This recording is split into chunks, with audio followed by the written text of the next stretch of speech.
अथ संगठन सूक्तम।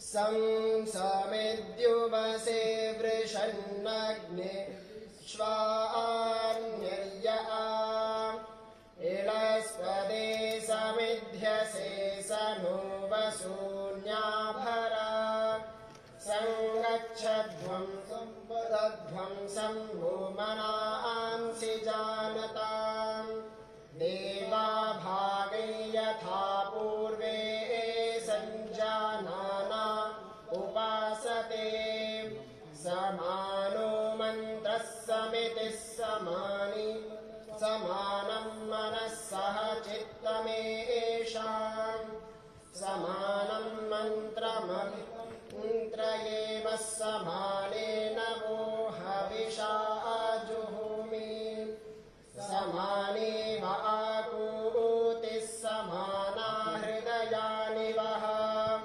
समानमस्तु भूमनो यथा वस्सु सहासति। ॐ शान्ति शान्ति शान्तिः। नेशनल डेमोक्रेटिक टीचर्स फ्रंट एवं किताब वालों द्वारा आयोजित लोहड़ी मकर संक्रांति मिलनोत्सव व पुस्तक लोकार्पण समारोह में आप सभी का मैं स्वागत करता हूं। आज लोहड़ी के पावन पर और मकर संक्रांति के उपलक्ष्य में पिछले 2 दशक से अधिक समय तक निरंतर मिलने की श्रृंखला में आज हम यहाँ एकत्रित हुए हैं। एनडीटीएफ परिवार आज किताब वाले संगठन के साथ मिलकर अपने आप को भाग्यशाली मानता है कि इस इतिहास के कालखंड में जो हम प्रवेश करने वाले हैं उस अवसर पर हम सब यहाँ एक साथ एकत्रित हुए हैं। आप सभी को सूर्य महारायण के उत्तरायण में प्रवेश के लिए मैं बधाई देता हूँ और साथ ही साथ अपने मुख्य अतिथियों माननीय श्री राजनाथ सिंह जी रक्षा मंत्री भारत सरकार, एडवोकेट श्री आलोक कुमार जी अंतर्राष्ट्रीय कार्याध्यक्ष विश्व हिंदू परिषद, हमारे vice chancellor professor Yogesh Singh sir, इस आज के पुस्तक विमोचन कार्यक्रम के पुस्तक के लेखक श्री बलबीर पुंज जी और किताब वाले श्री प्रशांत जैन जी और अमित राय जी, आप सभी की गरिमा में उपस्थित को मैं नमन करता हूं। मैं इस कार्यक्रम को आगे बढ़ाते हुए अपने रक्षा मंत्री श्री राजनाथ सिंह जी के स्वागत के लिए आमंत्रित करता हूं इस विश्वविद्यालय के प्रोफेसर श्री योगेश सिंह जी वाइस चांसलर सर को कि आप आए और अपने मध्य उपस्थित एक विशाल भारत देश के श्री राम भक्त राजनाथ सिंह जी का स्वागत करें।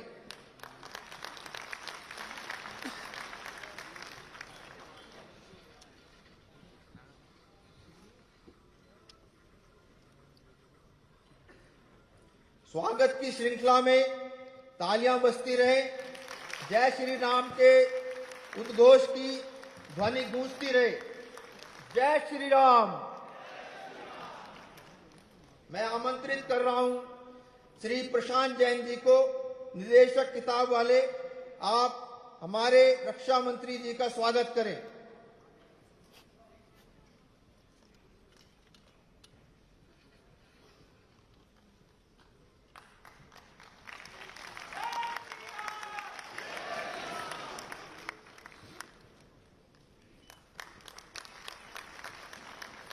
एनडीटीएफ के अध्यक्ष और पूरे विश्वविद्यालय के चिर परिचित सबसे महत्वपूर्ण कार्यकर्ता अजय कुमार भागी जी से मैं निवेदन करूंगा कि माननीय रक्षा मंत्री जी का स्वागत करें।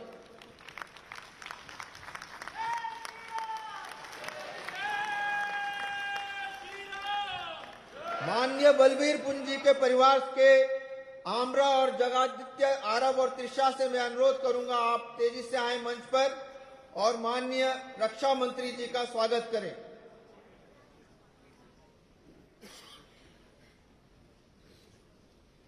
इनको आने दीजिए।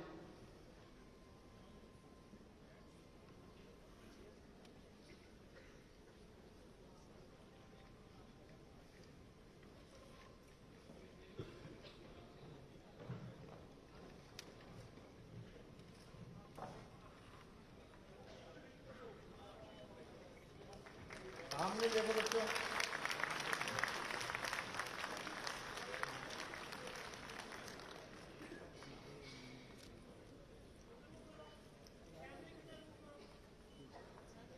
हमारे मध्य में उपस्थित हैं एडवोकेट और वरिष्ठ आरएसएस कार्यकर्ता श्री आलोक कुमार जी।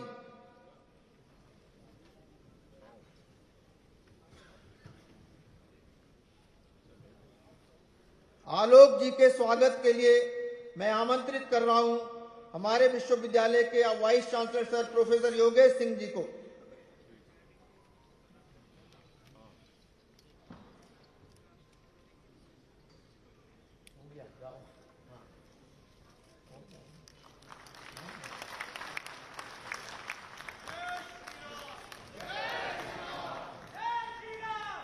मैं श्री अमित राय जैन और श्री रितेश अग्रवाल जी को आमंत्रित करता हूं कि आप शाल और राम मंदिर स्मृति चिन्ह द्वारा श्री आलोक कुमार जी का स्वागत करें। श्री राम का उद्घोष और तालियां।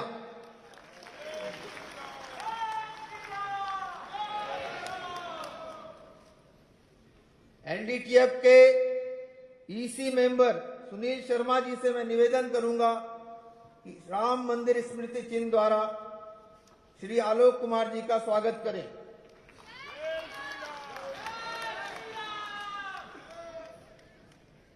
सौरभ जी, अमीश देवगन, रचित देवगन, पुलकित और पीयूष, आप कृपया मंच पर आएं और माननीय आलोक जी का स्वागत करें।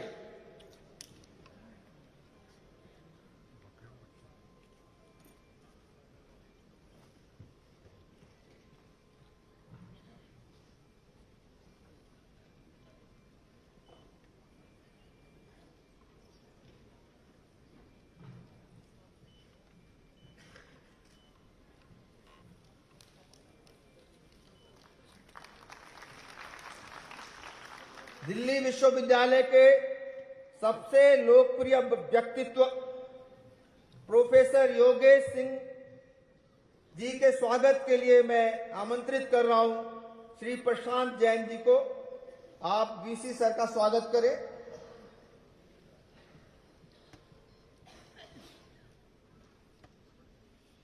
तालियां।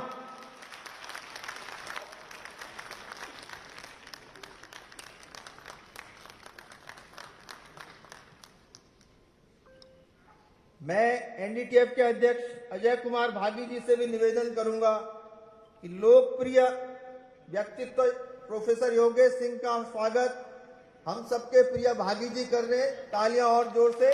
श्री राम का उद्घोष साथ में।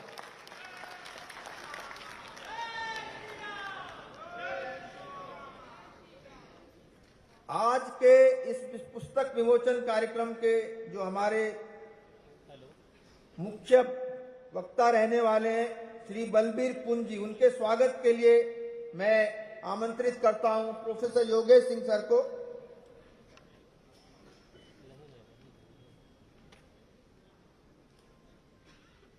श्री अमित राय जैन, आप किताब वाले की तरफ से बलबीर पुंज जी का स्वागत करें।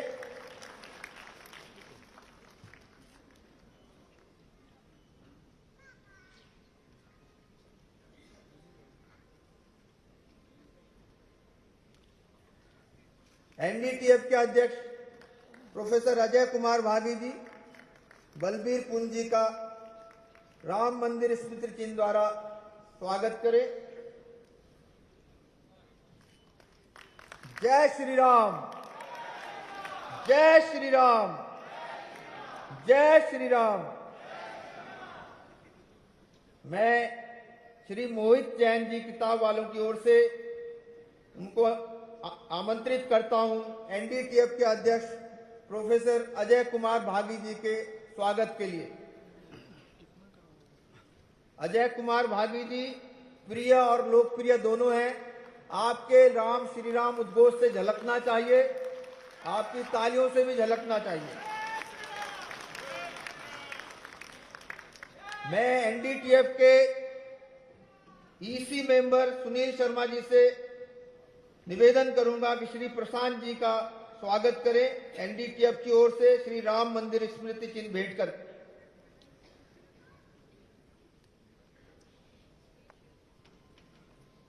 मैं आमंत्रित करूंगा दिल्ली विश्वविद्यालय के south campus director professor Shri Prakash Singh ji, आप मंच पर आए, तालियां बजाएं। मैं निवेदन करूंगा श्री प्रशांत जैन जी से हमारे डायरेक्टर साउथ कैंपस सर का स्वागत करें।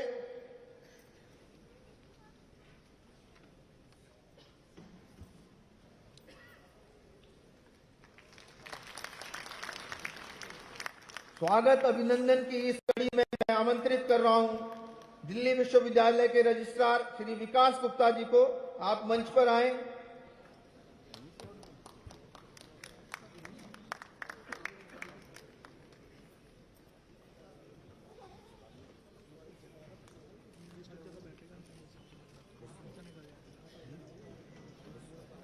श्री प्रकाश जी को भागी जी ने, विकास गुप्ता जी को मैं मंच पर आमंत्रित करता हूं। श्री प्रशांत जैन जी से निवेदन करूंगा शॉल और राम मंदिर स्मृति चिन्ह द्वारा उनका अभिनंदन करें।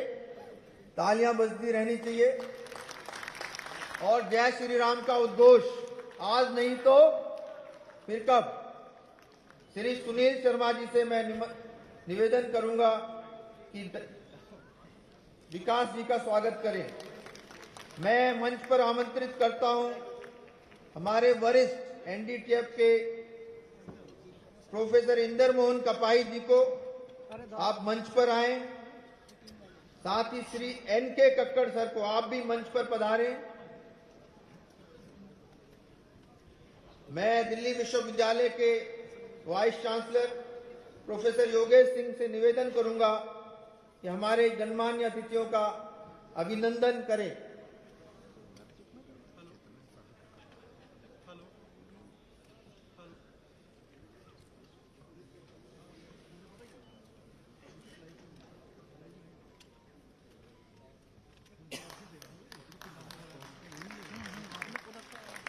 इतने सारे अभिनंदन और स्वागत के कार्यक्रम के पीछे क्या बात छुपी है वो जल्दी आपके समक्ष आएगी, लेकिन फिर भी मैं यहाँ पर उद्धृत करना चाहूंगा कि आज के कार्यक्रम में जिस पुस्तक का विमोचन होना है उस पुस्तक के लेखन में जो एक तप और तपस्या बलबीर पुंज जी ने की है वो सामान्य तपस्या नहीं है।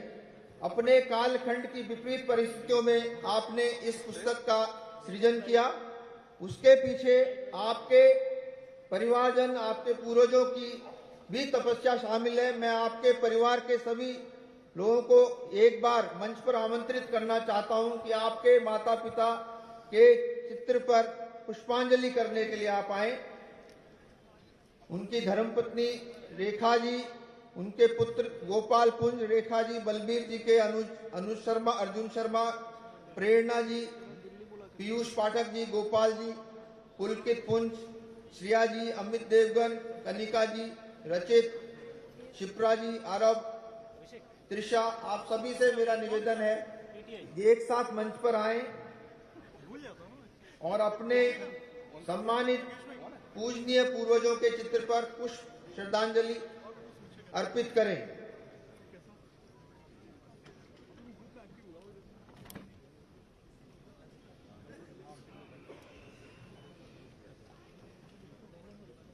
आप आते रहे।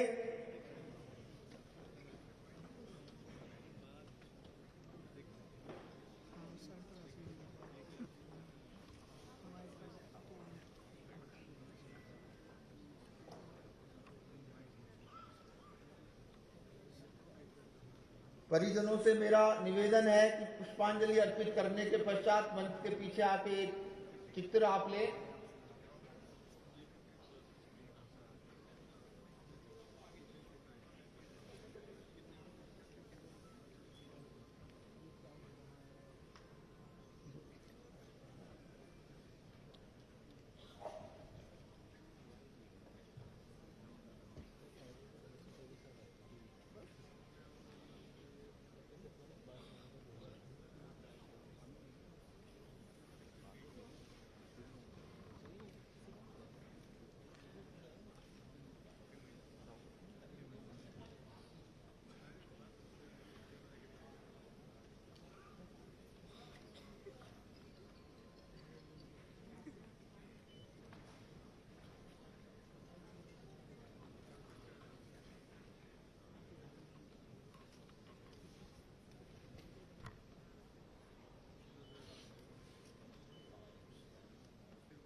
कार्यक्रम को आगे बढ़ाते हुए तालियों के साथ स्वागत करें एक परिवार जिसने इतनी सारी शहादतें दी, इतने सारे अपने परिवार से राम भगवान के लिए एक लेखक को जन्म दिया, जिस परिवार ने उनको लेखन का समय दिया, उन सबके सम्मान में आप तालियां बजाएं।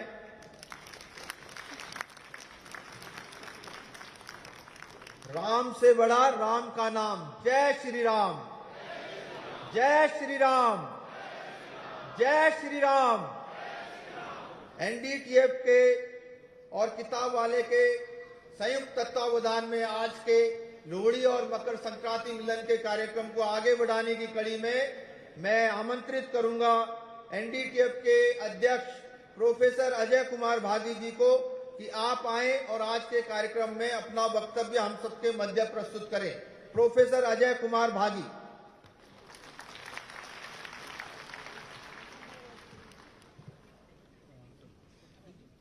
जय सिया राम, जय जय सिया राम। मंच पर आसीन माननीय श्री राजनाथ सिंह जी, रक्षा मंत्री भारत सरकार, कार्यक्रम की अध्यक्षता कर रहे श्रीमान आलोक कुमार जी, अंतर्राष्ट्रीय कार्याध्यक्ष विश्व हिंदू परिषद, विशिष्ट अतिथि प्रोफेसर योगेश सिंह, कुलपति दिल्ली विश्वविद्यालय, जिन्होंने विश्वविद्यालय की फिजा और दिशा बदलने का बेहतरीन काम किया है, एक बार ताली बजाइए। श्री बलबीर पुंज जी, प्रसिद्ध कॉलमिस्ट और लेखक, जिनकी पुस्तक ट्रस्ट विद अयोध्या का लोकार्पण श्री राजनाथ सिंह जी के करकमलों द्वारा आज किया जाना है। श्रीमान प्रशांत जैन जी, प्रबंध निदेशक किताब वाले, इस सभागार में उपस्थित श्रीमान प्रोफेसर श्री प्रकाश सिंह जी, निदेशक south campus, doctor Vikas Gupta, registrar Delhi विश्वविद्यालय, professor Rajni Abbi, proctor university of Delhi, deans of the faculties, HODs, principal, senior professor, मेरे प्रिय साथियों और सभी मित्रों, नेशनल डेमोक्रेटिक टीचर्स फ्रंट एवं किताब वालों के लोहड़ी एवं मकर संक्रांति मिलोत्सव में आप सबका स्वागत और अभिनंदन करता है एनडीटीएफ, और इस अवसर पर आपको अनेकों अनेक बधाइयां देता है। मित्रों, ये आप सब जानते ही हैं कि एनडीटीएफ पिछले कई वर्षों से, बल्कि दशकों से, इस तरह के मिलनोत्सव कार्यक्रम, दो अपने सिग्नेचर कार्यक्रम जो अपनी आइडियोलॉजी से जुड़े हैं वो करता ही है। चुनाव लड़ने के अलावा हमारा ये काम भी रहता है। उसमें एक मकर संक्रांति और लोहड़ी मिलोत्सव, जिसके लिए आज हम एकत्रित हुए हैं, और एक दूसरा कार्यक्रम वर्ष प्रतिपदा का, जो हम हर साल मनाते ही हैं। साथियों, वर्ष 2024 भारतवासियों के लिए एक विशेष रहने वाला, ये सब हम जानते हैं, और उसकी विशेषता कारण भी आप सब लोग अब तक अंडरलाइन कर ही चुके हैं। जिस वर्ष 500 वर्ष के बाद रामलला अपने भव्य मंदिर में एक बार दोबारा से स्थापित हो जाएंगे, बल्कि वो पूरा मंदिर अपने एग्जिस्टेंस में आ जाएगा, ऐसा स्वर्णिम काल हम लोग अपनी जिंदगी में देख पाएंगे, ऐसा पहले कभी सोचा तो नहीं था। लेकिन ये कमिटमेंट ही है भारत सरकार की और हमारे ऐसे कार्यकर्ता जो इस देश में इस आइडियोलॉजी के साथ जुड़े हुए हैं, जिसमें आलोक जी का नाम भी अग्रिम पंक्ति में आता है। और आज के दिन पे उन सब बीएचपी के और सारे हमारे बाकी संगठनों के कार्यकर्ताओं को नमन, जिनके दृढ़ विश्वास और पक्का इरादे से आज ये सब कुछ संभव हो पा रहा है। तो साथियों, ये लंबे संघर्ष का नतीजा है कि आज हम वो 2024 में देखने जा रहे हैं या उसके साक्षी बनने जा रहे हैं, जिसकी कल्पना कुछ वर्ष पहले तक भी होनी संभव थी नहीं। अब ऐसे में विश्वविद्यालय में अगर एनडीटीएफ कोई कार्यक्रम कर रहा है, तो ये बिल्कुल ऑब्वियस था कि उसका विषय मर्यादा पुरुषोत्तम भगवान श्री राम के अलावा कुछ हो नहीं सकता। इसीलिए आज हमने इस विषय को रखा है।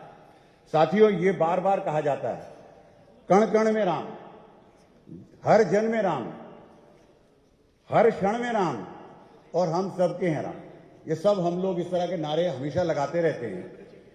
अब विज्ञान के विद्यार्थी होने के नाते इसकी एक थोड़ी दूसरी तरह की व्याख्या आप मुझे परमिट करेंगे तो मैं 2 मिनट में आपको दूंगा। विज्ञान के हिसाब से, बिग बैंग थ्योरी के हिसाब से, जब बिग बैंग हुआ तब से ये पूरे के पूरे कॉस्मॉस का और पूरे के पूरे यूनिवर्स का निर्माण हुआ। और हमारे आराध्य, हमारे वो ईश्वर जिनकी हम हिंदुइज्म में पूजा करते हैं, चाहे वो ब्रह्म हो, देव हो, चाहे विष्णुदेव हो, चाहे शंकर देव हो, हमने उनके एग्जिस्टेंस को तभी से माना क्योंकि विज्ञान के हिसाब से उससे पहले कोई टाइम नहीं था। समय तब से शुरू हुआ जब से बिग बैंग हुआ, ये मॉडर्न थ्योरी कहती है।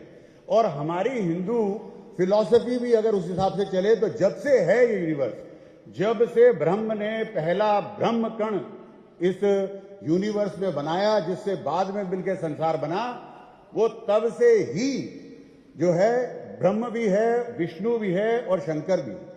तो उस हिसाब से अगर हम चलेंगे तो हम कह सकते हैं कि हर कण में राम है, विष्णु है, ईश्वर है, भगवान है। अब हर जन में भगवान है। जब धरती की संरचना हुई, धरती पे जीव उत्पन्न हुए, उसमें सब कणों से मिलकर के तो बने। और फिर ईश्वर के जो सबसे हिंदू फिलॉसफी के हिसाब से भी आत्मा का ब्रह्म के सबसे छोटे कण का जिसको हम देख नहीं सकते, यही कहा जाता है आज गॉड पार्टिकल के बारे में भी, उसका समावन हुआ, उसका सृजन हुआ और पूरे के पूरा जीवलोक उत्पन्न हो गया। तो इसलिए जब हम ये नारा देते हैं हर जन में राम, तो आप समझ सकते हैं कि हम जो बात कह रहे हैं उसके मायने क्या हैं। ऐसे ही हर क्षण में राम, मैंने अभी आपको बताया कि समय तब से माना जब से बिग बैंग हुआ मॉडर्न थ्योरी के हिसाब से, तो तभी से तो राम हैं, तभी से तो ईश्वर है, तो हर क्षण में राम है ही।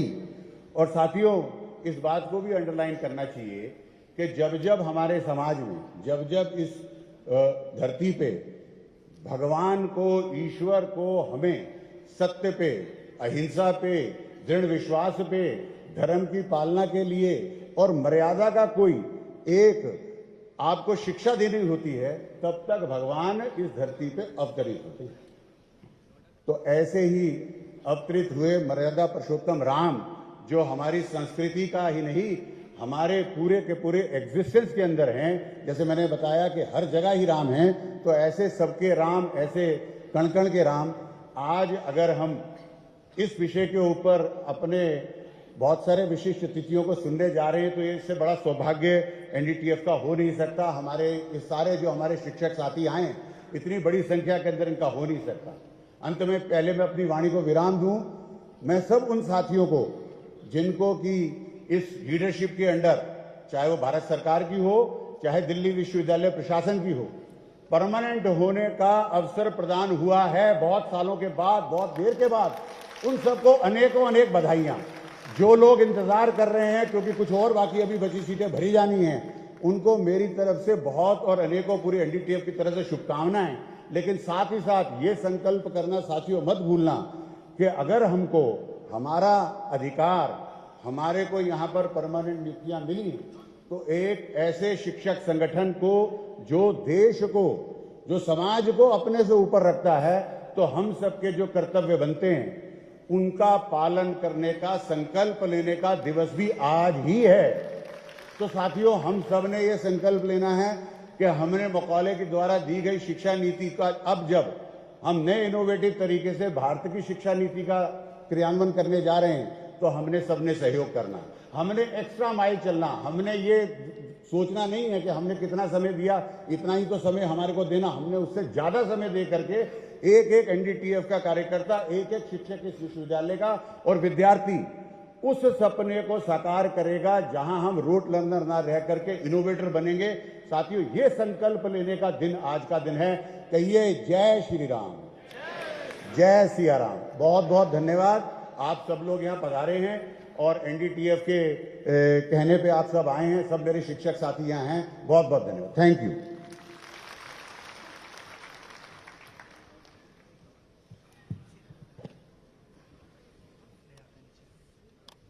एनडीटीएफ के अध्यक्ष अजय कुमार भागी जी के बाद मैं आमंत्रित करूंगा श्री विजय क्रांति जी, आप कृपया मंच पर आएं।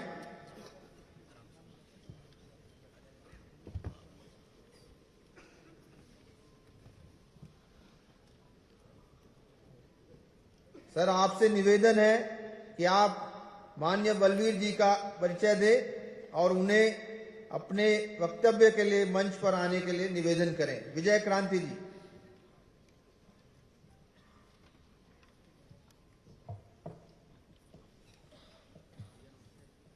जय श्री राम।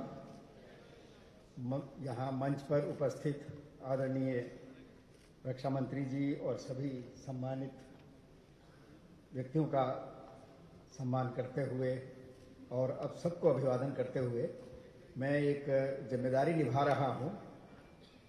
बलबीर पुंज जी का एक संक्षिप्त परिचय देने के लिए। हालांकि मैं बहुत अच्छी तरह जानता हूँ कि बलबीर जी परिचय के मोहताज नहीं हैं। वो भारत के जाने माने उन पत्रकारों में से हैं जिनका लिखा हुआ पूरे देश में और कई भाषाओं में पढ़ा जाता है। जो विचार परिवार है संघ का, उसके शायद वो सबसे चर्चित, सबसे ज़्यादा छपने वाले और सबसे ज़्यादा लिखने वाले वो विचारक हैं।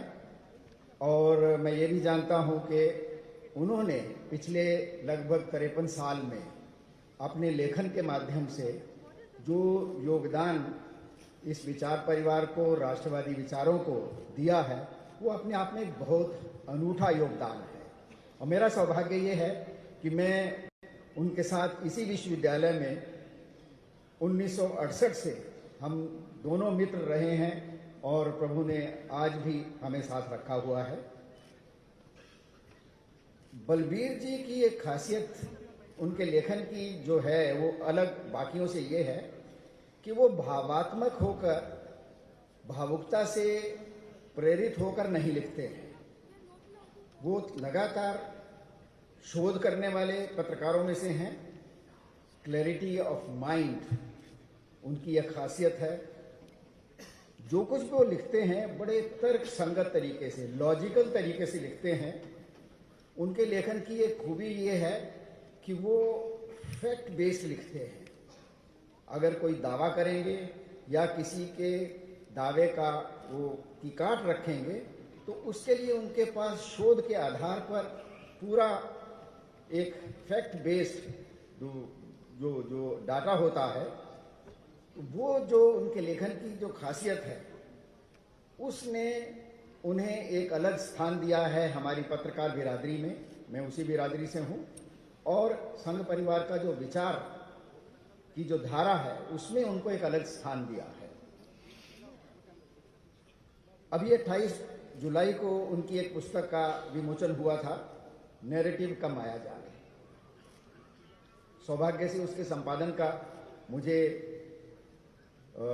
सौभाग्य मिला था, अवसर मिला था और वो किताब चर्चा का केंद्र बनी और उसने भारत की जो सोच वाली परंपरा है, जो विवाद वाली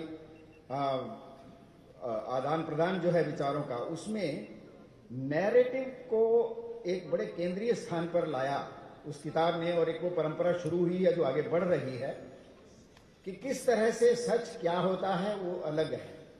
हालांकि कहते हैं एकम सद विप्रा बहुधा वदंती, के सत्य एक होता है, विद्वान उसको कई तरीके से कहते हैं। लेकिन अब जो प्रचार का जो इस वक्त वातावरण है उसमें सच जो है वो सच है, उसको घर में रखा रहने दीजिए। किसको कैसी सुविधा है कि वो सच कैसे बाकी पूरा दुनिया उसको एक्सेप्ट करे, किस रूप में, वो भले ही उसका कोई भी विकृत रूप हो, उस कला को नैरेटिव कहते हैं। तो बलबीर जी ने ये नैरेटिव की जो कला है, नैरेटिव की जो परंपरा है पिछले कई वर्षों से जो शुरू हुई है, उसको ध्यान में रख के वो जो पुस्तक लिखी थी वो अपने आप में एक माइलस्टोन है। और बड़ी खुशी की बात है कि ये जो नई पुस्तक उन्होंने लिखी है, टेस्ट विद अयोध्या, उस पुस्तक ने लॉन्च से पहले ही एक चर्चा का वातावरण खड़ा कर दिया है। आप लोगों ने देखा होगा टीवी में और अखबारों में उस पर चर्चा हो रही है। इस किताब की एक खासियत ये है कि राम जन्मभूमि के इतिहास उसके विवाद का इतिहास और उससे जुड़े हुए जितने भी वाद प्रतिवाद के जो इशू हैं उनका बड़े बिंदु लेकर मतलब पॉइंट वाइज उनको चर्चा की है, उनका विश्लेषण किया है। और खासियत ये है कि कहीं पर भी उन्होंने जिसको कहें अपना विचार या अपना जो प्रेजुडिसेस हैं उनको परे रख कर अपने जो भी शोध उन्होंने किया है, एक एक चीज उन्होंने शोध के आधार पर, अगर वो ये कहते हैं कि गांधी जी ने एक समय में जो ये सवाल उठा था कि अगर मेरे घर पर कोई कब्जा कर लेता है तो मुझे क्या करना चाहिए, तो गांधी जी ने कहा था कि उसे अपने बल से वापस लेना चाहिए, उसके बाद कानून की शरण लेनी चाहिए। इस तरह की चीज़ें जो उन्होंने शोध करके और विस्तार में जाकर पूरे इतिहास के पता नहीं कितनी किताबें उन्होंने उनका शोध किया। मैं उनसे जब भी मिलता हूं तो मैंने पाया है कि मेरे अपने 50-55 साल का जो दौर है, मैंने बहुत कम पत्रकार देखे हैं, राजनेता देखे हैं जिनकी लाइब्रेरी इतनी बड़ी हो और जिनकी लाइब्रेरी सुव्यवस्थित हो। वो कोई भी विषय हो, अपने बड़े बाएं हाथ से दाएं हाथ से उनको मालूम है कौन सी किताब कहाँ है, कौन सा संदर्भ कहाँ है। तो ये जो पुस्तक आपके पास आ रही है, ये बहुत सामान्य पुस्तक नहीं है, बहुत समय पर आ रही है। और ऐसे समय पर आ रही है कि जब राम मंदिर के साथ साथ उससे जुड़े हुए जितने विवाद हैं उनको लोग जानना चाहते हैं, दुनिया जानना चाहती है। ये पुस्तक अभी अंग्रेजी में आई है। जैसा मेरा हमेशा अनुरोध रहा बलबीर जी से कि लेख की जो जीवनी होती है वो बहुत छोटी होती है। अखबार का लेख जो है अगले दिन रद्दी हो जाता है, पत्रिका जो है एक सप्ताह बाद रद्दी हो जाती है। किताब का जीवन सदियों तक चलता है, पीढ़ियों तक चलता है।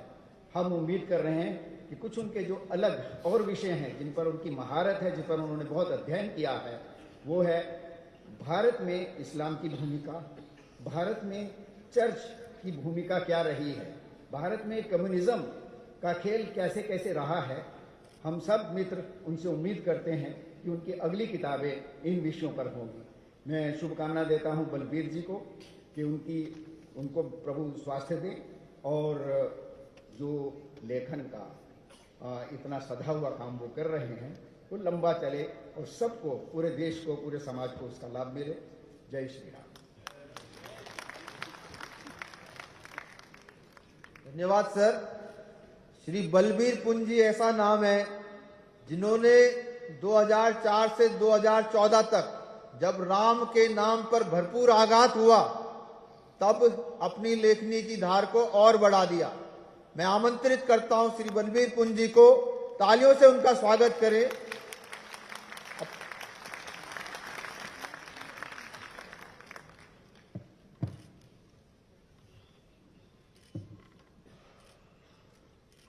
आप सब भाई बहनों को मेरी राम राम।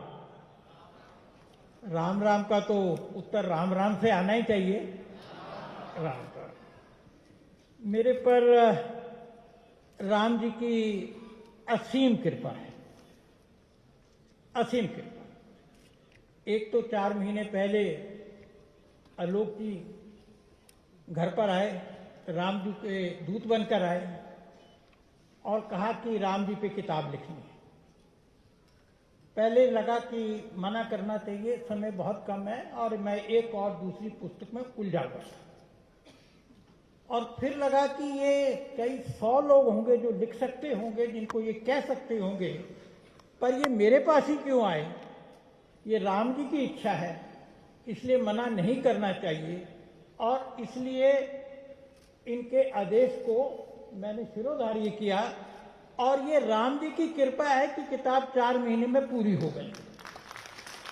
राम जी के कृपा के बिना 450 सवा 400 पेज की पृष्ठ की पुस्तक मेरे बस में तो लिखना नहीं था। और ये राम जी की कृपा है कि आज इस सभागार में 1500 लोग हैं, जब 2000 लोग हैं मैं नहीं जानता, और आप सबको प्रणाम करता हूं। और मेरे को ये कोई गलतफहमी नहीं है कि आप मेरे लिए आए हैं। आप आए हैं राम जी के लिए आए हैं, और मेरे परिवार के लोग भी हैं, आप भी सब लोग मेरे परिवार के हैं। और इसके साथ साथ यहाँ पर मंच पर आलोक भी हैं, योगे की वाइस चांसलर हैं, किताब वाले हैं, भागी जी हैं, और सुनील जी हैं, और नेगी जी हैं। और इसके साथ साथ मेरे सामने मेरे पुराने मित्र ड्यूटा सेक्रेटरी इंदर कपाही बैठे हैं, और उनके साथ साथ हमारे नेता रामलाल जी, सुधांशु त्रिवेदी जी, और आप सब लोग समय निकाल कर आए हैं, और कपिल खन्ना जी भी आए हैं यहाँ पर, और मेरे पुराने एक टीचर श्री नरेश कक्कड़ भी मेरे नज़र आए यहाँ पर, ये सामने बैठे हैं। स्वागत है नरेश जी आपका। और मेरे बहुत पुराने मित्र श्रीमान राजकुमार भाटिया जी भी आए हुए हैं। तो मैं ये सब राम जी की कृपा मानता हूँ कि इस आयोजन पर आप सब लोग यहाँ पर आए हैं। मैं विशेष रूप से आभारी हूँ माननीय राजनाथ जी का। राजनाथ जी के ऊपर आज देश की महती जिम्मेदारी। रक्षा मंत्री हैं, चीन और रूस जैसे दुष्ट देश अपने देश के ऊपर आंखें गड़ाए रखते हैं, और उन सब में से यहाँ पर ये इस किताब के विमोचन के अवसर पर आए हैं। तो मैं राजनाथ जी का बहुत बहुत आभारी हूँ। राजनाथ जी और मेरा संबंध बहुत पुराना है, और मेरे जीवन में कुछ ऐसा संयोग बना कि जितने भी मेरे जीवन में शुभ काम हुए उसमें कहीं ना कहीं राजनाथ जी की भूमिका रही है।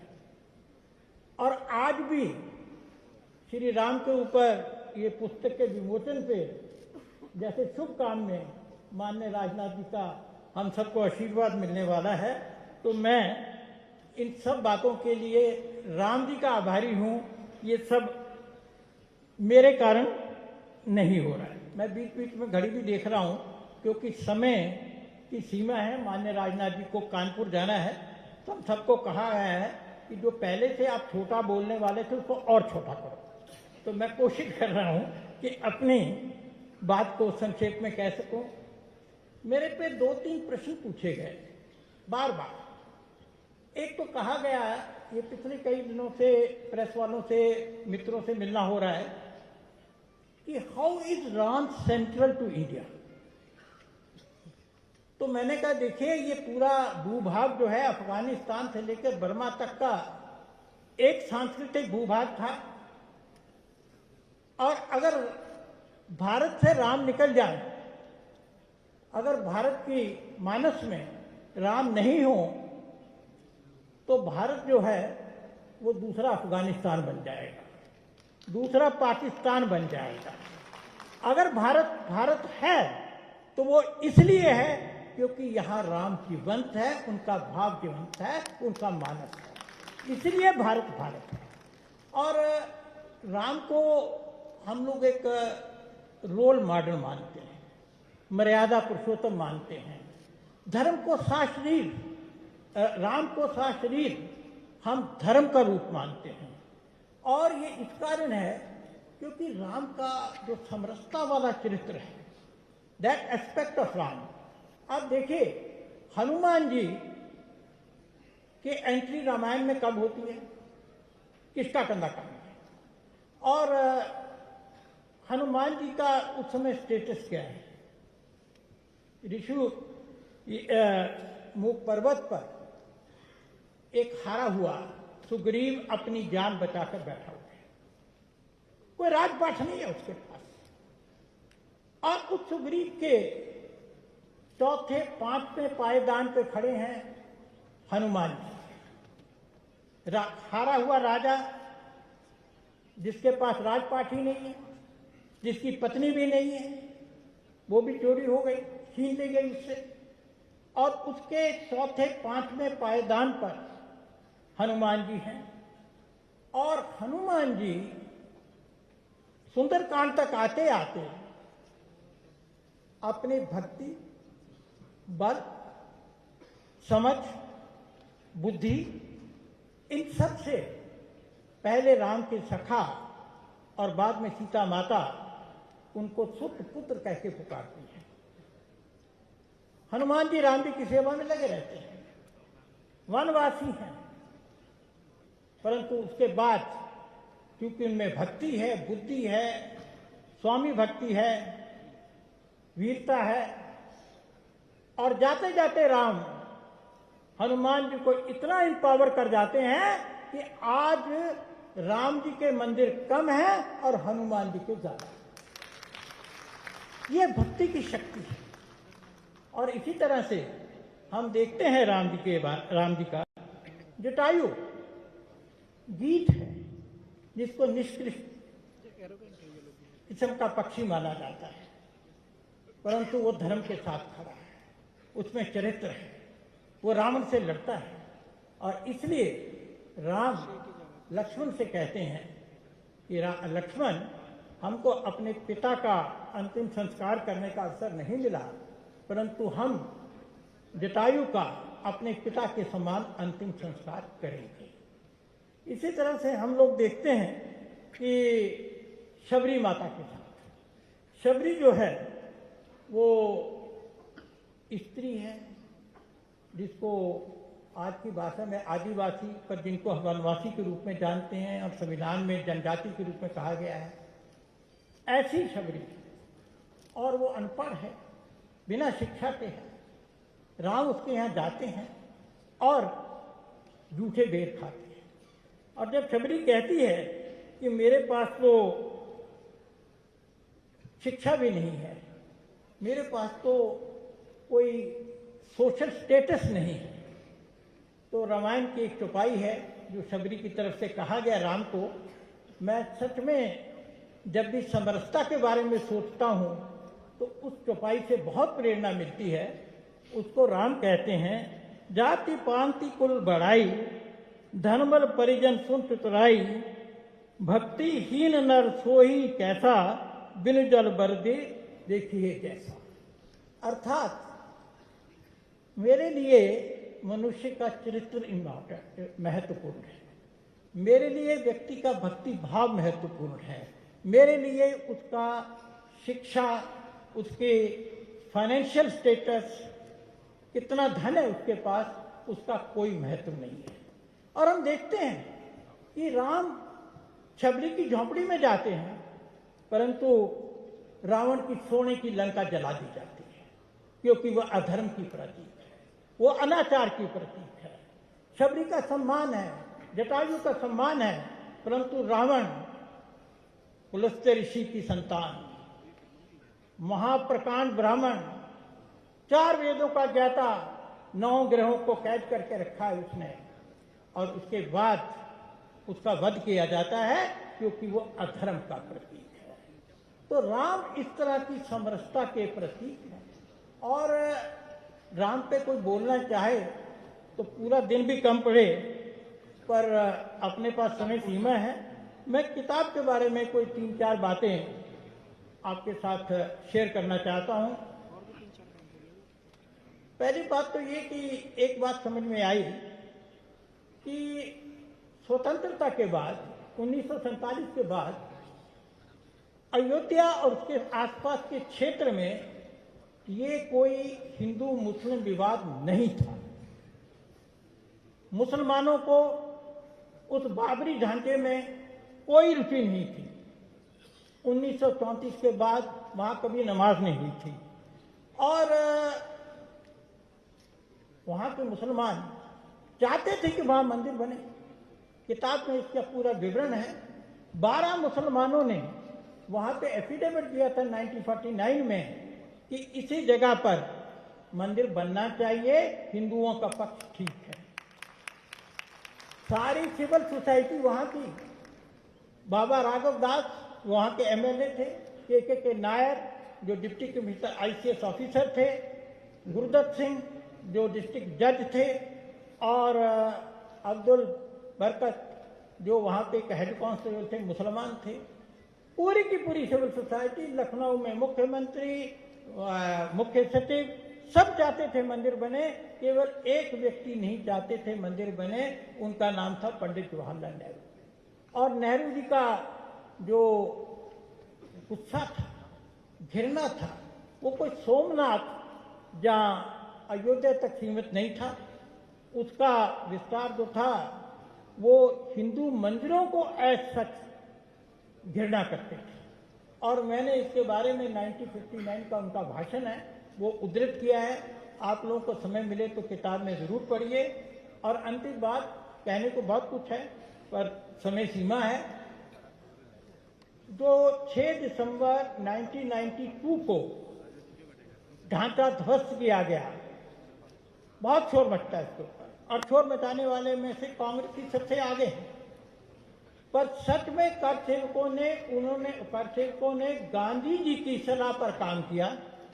1925 में यंग इंडिया के अंदर गांधी जी का एक लेख है, मैंने उद्धृत किया है पूरे संदर्भ के साथ, जिसमें गांधी जी ने कहा अगर कहीं जबरदस्ती मस्जिद बनाई गई है, अगर आपके बाजुओं में बल है तो उसको गिरा दो, और अगर आपके बाजुओं में बल नहीं है तब आप पुलिस और कोर्ट में जाओ। मैं अपनी बात जो है वो यहीं खत्म करता हूं। एक 4 लाइनें कहने के बाद, अभी काफी इम्तिहान बाकी है, अभी काफी इम्तिहान बाकी है, युद्ध का आगाज बाकी है। तोड़ती हैं मुसीबतें तो तोड़ने दो, तोड़ती हैं मुसीबतें तो तोड़ने दो, हौसलों में अभी जान बाकी है। जय श्री राम, जय श्री राम।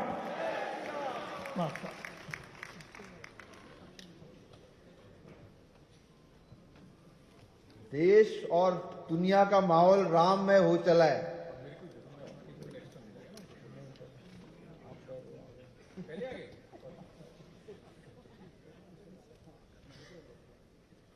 मैं पुस्तक विमोचन के कार्यक्रम को आगे बढ़ाते हुए एक कार्यक्रम के बीच में मैं जो आपके समक्ष बात कहना चाहता हूं वो ये था कि राममय माहौल में देश दुनिया के अयोध्या से श्री राम नामी पटका हमारे समक्ष है। मैं हमारे अध्यक्ष भागी जी से निवेदन करूंगा कि मंचासीन सभी अतिथियों को वो पटका भेंट करें।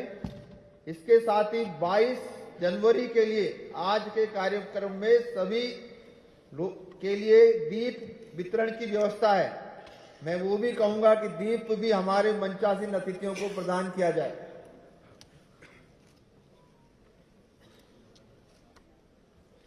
जय श्री राम, जय जय श्री राम। 3 दशक पहले देश में जो एक आंदोलन छिड़ा था, उस आंदोलन की आग में हम सब झुलसे थे। झुलसे कैसे थे कि राम का नाम लेने पर हमें थोड़ा सा कम पढ़ा लिखा बताया जाता था। हम लोग उस भाव से मुक्त हो और खुले मन से कहें जय श्री राम। पुस्तक विमोचन के लिए मैं सभी, इस बीच हमारे मध्य में हमारे सबसे प्रिय राज्यसभा सांसद सुधांशु त्रिवेदी उपस्थित है। मैं माननीय से निवेदन करूंगा मंच पर आए, और एनडीटीएफ परिवार, दिल्ली विश्वविद्यालय परिवार की तरफ से हम आपको राम मंदिर का प्रतीक चिन्ह भेंट करना चाहते हैं। कृपया मंच पर पधारें।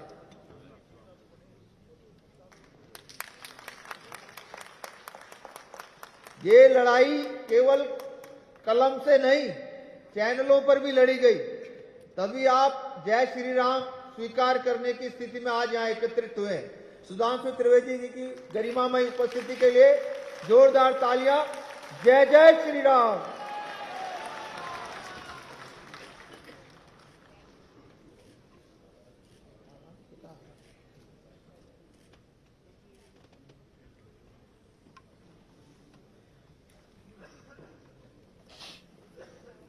मैं सभी मंचासीन अतिथियों से निवेदन करूंगा कि आज की जो पुस्तक इस कार्यक्रम का आकर्षण है, trace with Ayodhya, decolonisation of India, Balbir पुंज द्वारा लिखी गई इस पुस्तक के विमोचन के लिए आप सभी आगे आए।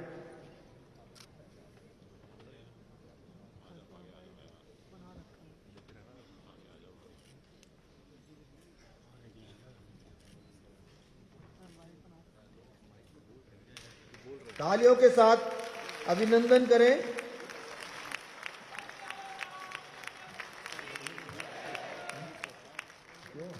मिनट सर, एक मिनट सर।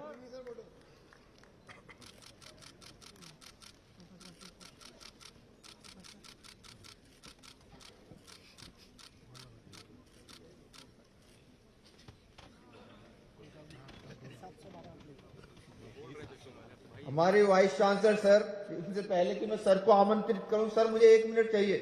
दिल्ली विश्वविद्यालय में भी बहुत बुरी स्थिति थी। आज से पहले मैंने पिछले 2 वर्ष में 48 भाषण दिए, जिसमें मैंने बताया कि इस विश्वविद्यालय में एडहॉक का जो एक श्राप था उससे मुक्त कराने में जो योगदान था वो प्रोफेसर योगेश सिंह सर का था। मैं सर को इतना ही कह के आमंत्रित करूंगा। बोलो सियावर रामचंद्र की।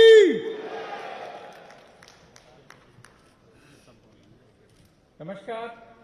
आदर, सम्मान और गर्व के योग्य माननीय श्री राजनाथ सिंह जी, रक्षा मंत्री भारत सरकार, श्री आलोक कुमार जी, केंद्रीय कार्याध्यक्ष विश्व हिंदू परिषद, श्री बलबीर पुंज जी, श्री अजय भागी जी, श्री प्रशांत जैन जी, डॉक्टर अमित राय जैन जी, बीएस नेगी जी, आदरणीय रामलाल जी, सुधांशु त्रिवेदी जी और विश्वविद्यालय से मेरे बहुत सारे साथी यहां पर हैं। एसपी सिंह जी, डॉक्टर विकास गुप्ता, रजनी अबी जी, प्रोफेसर राजकुमार भाटिया जी, कक्कड़ जी, कपाही जी और बहुत सारे लोग हैं, सबके नाम मैं नहीं ले पाऊंगा। मैं आप सभी का दिल्ली विश्वविद्यालय की तरफ से बहुत बहुत स्वागत करता हूं और अभिनंदन करता हूं। आज पुस्तक विमोचन का कार्यक्रम है, द ट्रिस्ट विद अयोध्या, जो बलबीर पुंज जी ने लिखी और उसका अभी लोकार्पण हुआ। आप सब यहां पर आए, ये एक सम्मान का विषय भी है और अधिकार का विषय भी है। मैं उसके लिए आप सबको बहुत बहुत बधाई देता हूं।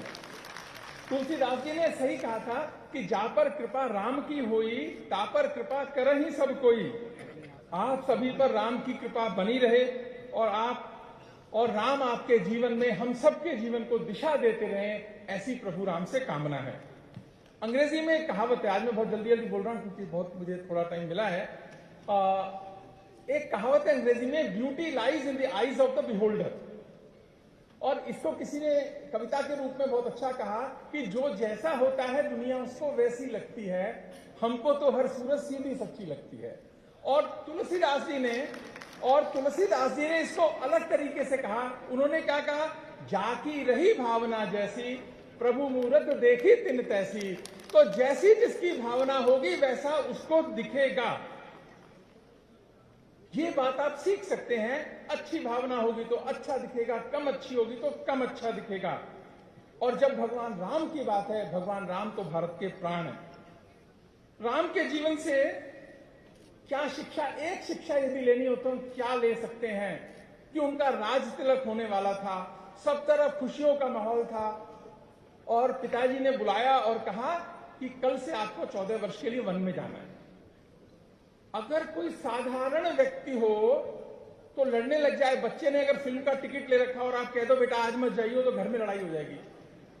लेकिन धैर्य देखो राम का कि पिता की आज्ञा सर्वोपरि है, धैर्य है और सुख दुख में एक समान आचरण करना, ये राम के जीवन से सीखने की आवश्यकता है। कि एक ही बात सीखनी है, जब राम की बात की है तो रावण के जीवन से भी सीखने की आवश्यकता है। अगर एक बात रावण की लेनी है या यूनिक चीज जो हमको सीखनी चाहिए कि ज्ञानी होना तो अच्छा है, ज्ञानी होना तो अच्छा है, पर यह पर्याप्त नहीं है।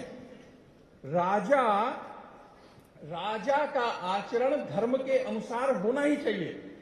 ताकतवर व्यक्ति को धर्म का पालन करना ही चाहिए, नहीं तो वो बहुत हानिकारक हो जाता है। जो लोग ताकतवर पोजीशन पे बैठे हैं, पॉलिसी पे बैठे हैं, बड़ी बड़ी पोजीशन पे बैठे हैं, उनसे अपेक्षा की जाती है कि धर्म का आचरण करें, वरना ज्ञान का कोई फायदा नहीं, ज्ञान भी हानिकारक हो जाता है।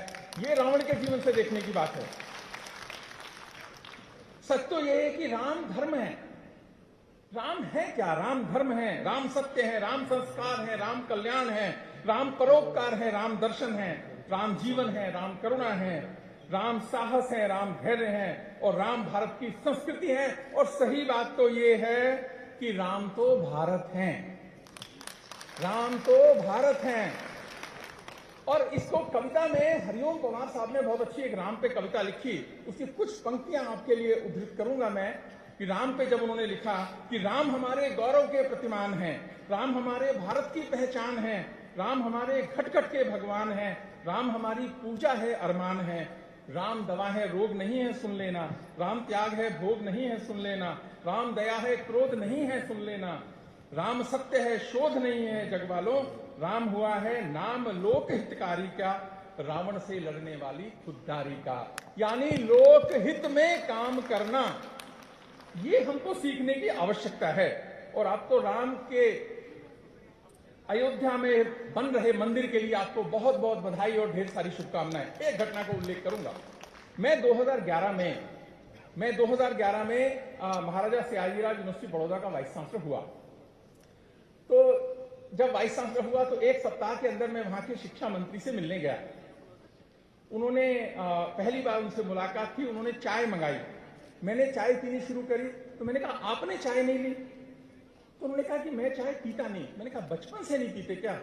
कहते नहीं, संकल्प लिया था मैंने कि जब राम मंदिर बनेगा तो ये छोड़ी थी चाय, उस दिन संकल्प लिया। तो मेरे मन में ख्याल आया कि अब तो इनको चाय मिलने वाली नहीं है। वो मेरा मन भाग गए। उन्होंने कहा आप ये सोच रहे होगे ना, आप ये सोच रहे होगे कि मेरे जीवन में अब चाय नहीं मिलेगी मुझे, पर मैंने भी भगवान से कहा है कि ये धरती छोड़ूंगा जब जब चाय पीकर ही छोड़ूंगा। तो अब 22 के बाद ऐसे कितने लोग हैं जो अपना संकल्प को पूरा करेंगे? बहुत सारे लोग हैं। कुछ लोगों ने फल छोड़ दिए। बहुत अनुभव मुझे गुजरात में इस तरह के आए कि कुछ लोगों ने फल छोड़ दिए, किसी ने ज्वार बाजरा गेहूं छोड़ा, किसी ने जूते पहनना छोड़ा। न जाने कितने संकल्प भारत के लोगों ने ले रखे थे जो 22 के बाद अब खुलेंगे। इन संकल्पों के पूरा होने के समय पर यह पुस्तक आई है। बलबीर पुंज जी का मैं हृदय से आभार व्यक्त करता हूं। इसमें बहुत सारी चीजों का उल्लेख है। ये 1949 की बात करती है, 89 की बात करती है, 92 की बात करती है, 2019 की बात करती है, 2024 के भारत की बात करती है और उसके बदलते स्वरूप को दिखाती है।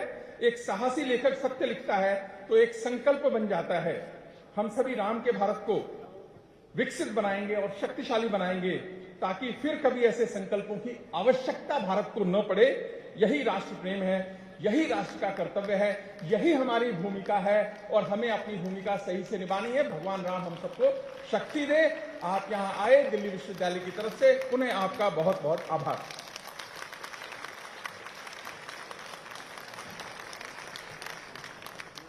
मैं आमंत्रित करना चाहूंगा मंच पर हमारे श्रद्धेय वरिष्ठ संघ प्रचारक माननीय रामलाल जी को।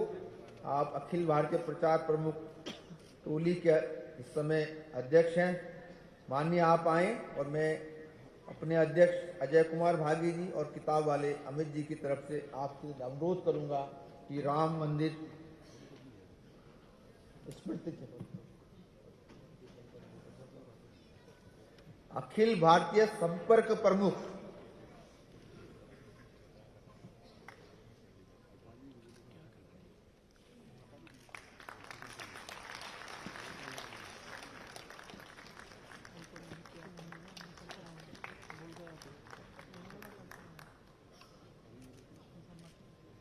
इसी कड़ी में मैं विश्व हिंदू परिषद के केंद्रीय कार्याध्यक्ष एडवोकेट श्री आलोक कुमार जी को आमंत्रित करूंगा, जिनकी प्रेरणा से यह भव्य कार्यक्रम हम लोगों ने आयोजित किया। माननीय आलोक जी।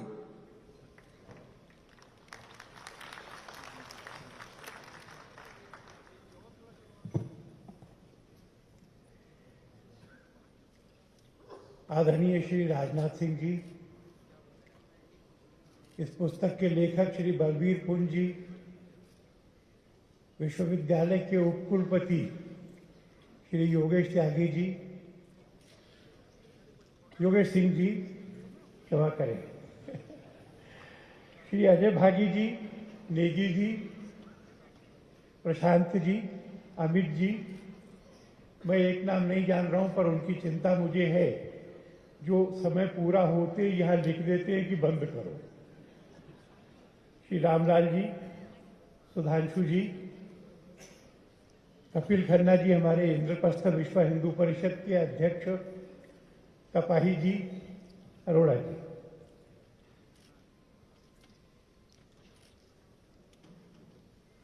प्रबंध के लोग चिंता कर रहे हैं। सोचा था कि 600 लोग आएंगे, फिर वो 1200 हो गए, और अब तो सब गैलरियां भर के इतने सारे लोग खड़े हैं,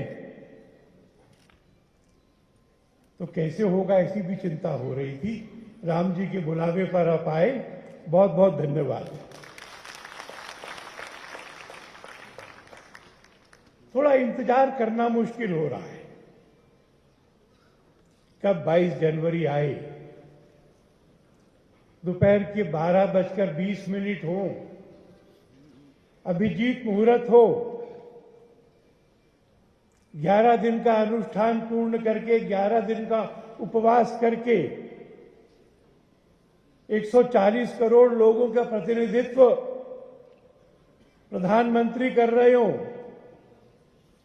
योगी जी हो, सामने 4,500 संत,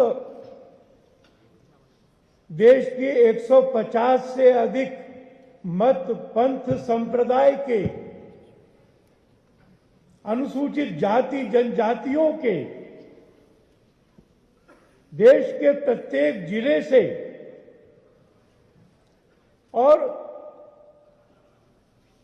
सिख, जैन, बौद्ध धर्म परंपराओं के, मानो भारत की सारी आध्यात्मिक शक्ति वहां उपस्थित होगी। 2,500 लोग दूसरे ज्ञान और विज्ञान में,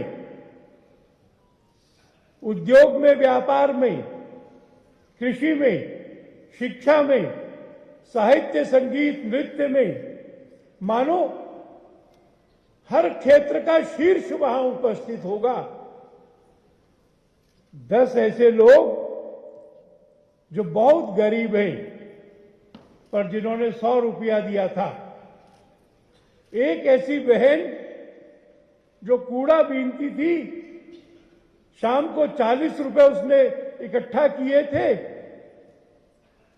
जब राम भक्तों को निधि समर्पण के लिए देखा तो 20 रुपए उसने दान दिए, वो भी उपस्थित होगी। वहां काम करने वाले मजदूरों का प्रतिनिधित्व होगा।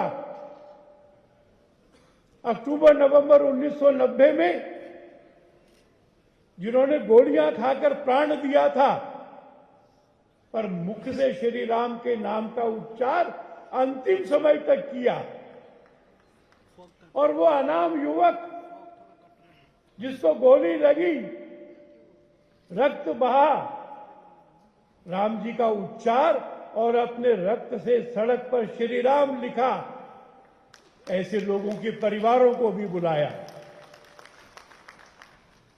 हम आप सबके भी घर जा रहे, अयोध्या के राम मंदिर से पूजित चावल लेकर वह हल्दी अक्षत देकर प्रार्थना कर रहे कि उस दिन आपको भी तो आना है। 10 करोड़ परिवारों को 55 देशों में न्योता दे रहे हैं कि अब अपने घर के कंफर्ट में से इस कार्यक्रम को टेलीविजन पर नहीं देखना है। गोदी के बच्चे से लेकर के व्हील चेयर पे चलने वाला बुजुर्ग, वह सब लोग घर बंद करना, हिंदुओं ने सामूहिक इकट्ठा होना, अपने मोहल्ले के मंदिर में इकट्ठा होना और मिल करके वहां के पर्दे पर अयोध्या के दृश्य में सहभागी होना, और केवल बैठकर देखना नहीं है भाई। 5 लाख से ज्यादा मंदिरों में, 55 देशों में ये जो 8-9 करोड़ का समाज उपस्थित होगा, जब वहां पे आरती होगी तो हम सब लोग भी अपने अपने स्थान को अयोध्या मानकर खड़े हो जाएंगे और अयोध्या के मंदिर में भगवान के प्राण प्रतिष्ठा होने के बाद सामूहिक रूप से खड़े होकर वह आरती गाएंगे। मानो ये घोषणा होगी सारे विश्व को कि जो दायित्व भगवान ने हिंदू पर सौंपा है, दुनिया के मार्गदर्शन का, स्थायी शांति, स्थायी सुख, स्थायी आनंद कैसे प्राप्त हो, इस बात का तो हिंदू समाज मंदिरों में खड़ा होकर मानो विश्व में यह घोषणा करेगा। अब हम उसके लिए तैयार हैं। मर्यादा का जीवन, शील का जीवन, पराक्रम का जीवन, साहस का जीवन, वैसा जीना, हिंदू होकर जीना। और जैसा सरसंघ चालक जी ने उस दिन कहा था अयोध्या में मंदिर में, तो 12:20 पर विश्व के हिंदुओं की श्रद्धा उस मूर्ति में प्राण प्रतिष्ठित करेगी।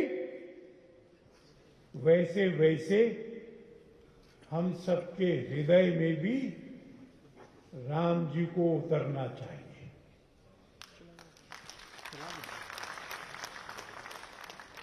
और जब हृदय में राम जी उतरेंगे तो समरसता की बात होगी। बलबीर जी ने एक बात बताई है, विनय पत्रिका का एक उदाहरण मैं भी देना चाहता हूं। राम जी बैठे हुए थे, सब लोग उनको पूजा कर रहे थे। निषाद राज आए, चरण छूने के लिए बढ़े तो त्रिलोक के स्वामी राम वो खड़े हो गए, खड़े होकर बाहें फैलाई और निषाद राज को कहा, आओ गले मिलो। निषाद राज जहां थे वहां जड़ हो गए और तुलसीदास जी ने एक प्रश्न उनसे करवाया है। वहीं खड़े जड़ से निषाद राज ने कहा, प्रभु मेरी जाति। और भगवान ने उत्तर दिया है। जो मानस को जलाने की बात करते, मैं उनको कहना चाहता हूं, वो उत्तर ये है, मित्र मैं जातियों में छोटा बड़ा नहीं मानता। और निषाद राज को आगे खींच करके उन्होंने अपनी बाजुओं में भर लिया। दोनों के शरीर आंसुओं से, प्रेम के आंसुओं से भीग गए। भारत ऐसा समरस होगा। जब वो जा रहे थे जब वो जा रहे थे जनकपुर की ओर, रास्ते में आश्रम देखा, आश्रम सूना था। राम उस आश्रम में गए स्वयं चलकर। सामाजिक अपमान से, उपेक्षा से जो अहिल्या निर्जीव सी हो गई थी, पत्थर सी, जाकर स्पर्श किया।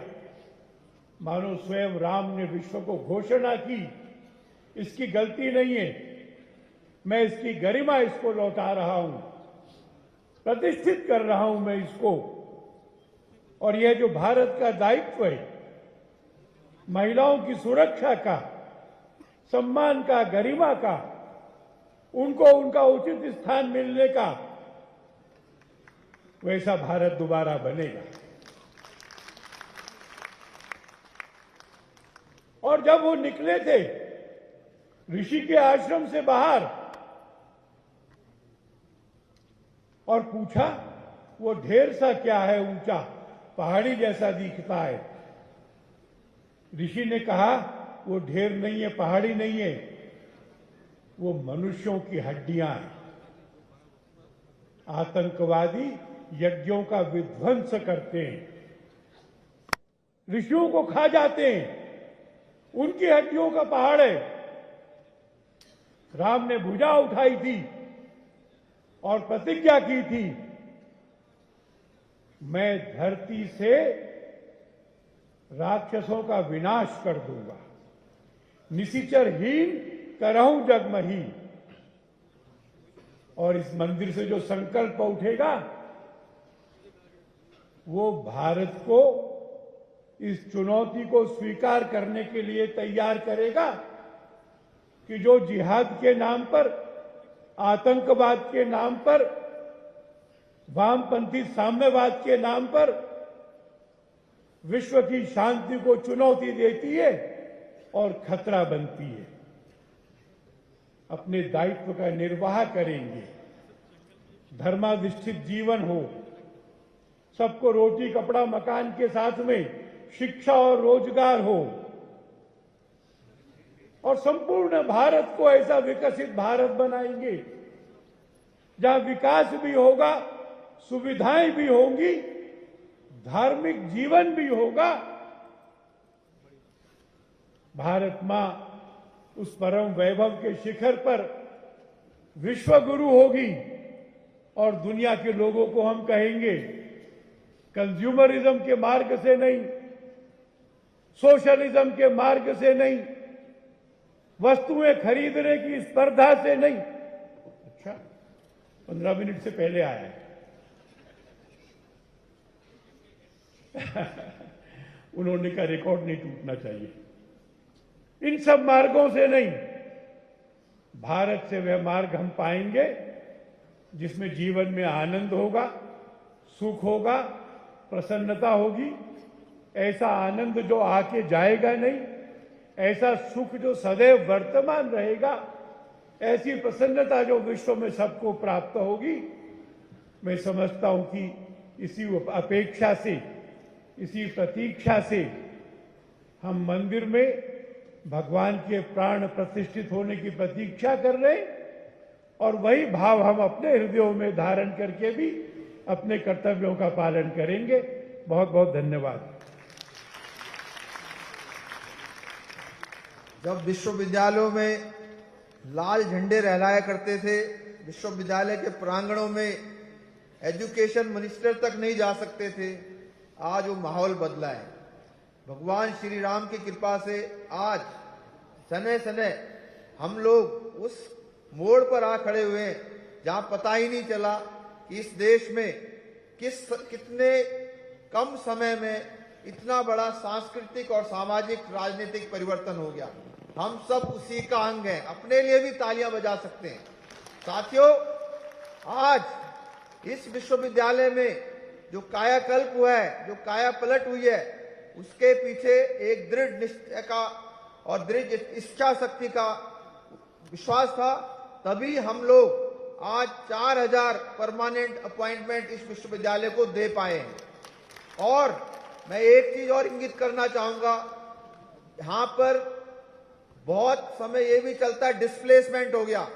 डिस्प्लेसमेंट पर जो चिंता प्रोफेसर योगेश सिंह, प्रोफेसर अजय कुमार भागी जी की रहती है, वह भी मैं आपके सामने जाहिर करता हूं कि उनका चिंतन ये है कि शिक्षा के साथ साथ सभी को न्याय भी मिले। मैं अपने मध्य में उपस्थित भारत के माननीय रक्षा मंत्री श्री राजनाथ सिंह जी को आमंत्रित करने से पूर्व ये भी कहूंगा कि एक ऐसा रक्षा मंत्री जिसने पूरे हिमालय पर भारत के सीमाओं पर सभी चौकियों का भ्रमण कर लिया है, एक ऐसा रक्षा मंत्री जिसने भारत में नक्सलियों के लालगढ़ के लाल कॉरिडोर के सभी जिलों का भ्रमण कर लिया है, आज वे हमारे समक्ष उपस्थित हैं। मैं उनका जो है परिचय देने हेतु टीवी एंकर श्री अमित देवगन जी को आमंत्रित करूंगा, आप आए और राजनाथ सिंह जी को हमारे इस जन समुदाय नहीं विश्वविद्यालय परिवार के समक्ष परिचय दें उनका। अमित जी। धन्यवाद, नमस्कार और आप सबको मेरी राम राम। मुझे राजनाथ जी का परिचय देने के लिए कहा गया है तो मैं 1991 से ही शुरू करता हूं, जब पहली भारतीय जनता पार्टी की सरकार आई थी, कल्याण सिंह मुख्यमंत्री थे और राजनाथ जी शिक्षा मंत्री थे। वो पहली सरकार थी इस देश में जो रामलला के दर्शन को गई थी।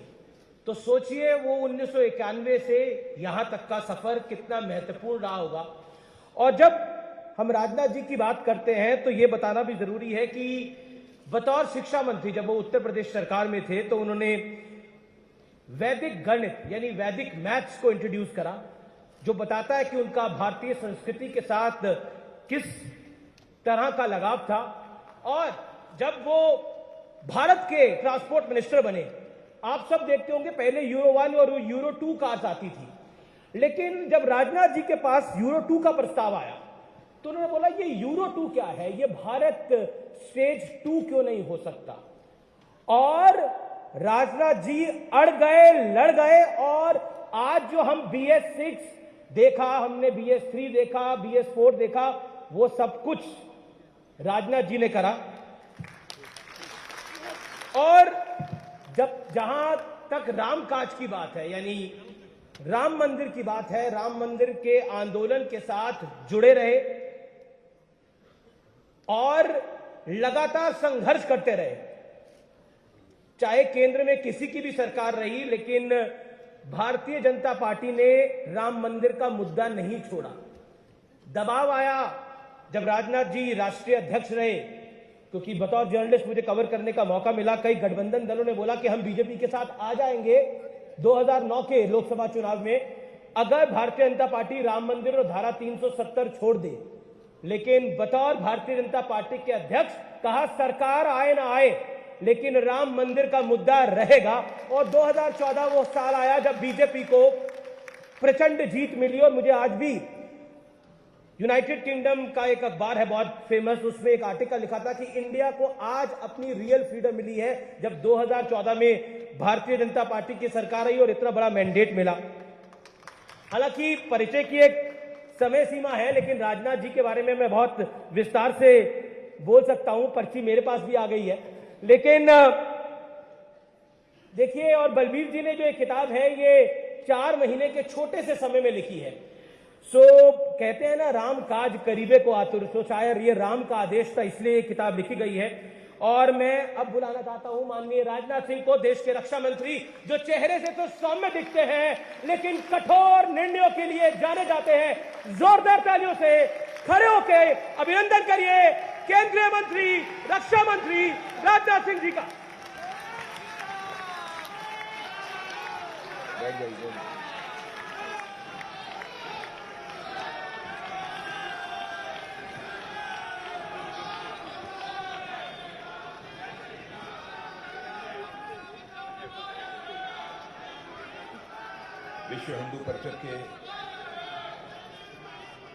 विश्व हिंदू परिषद के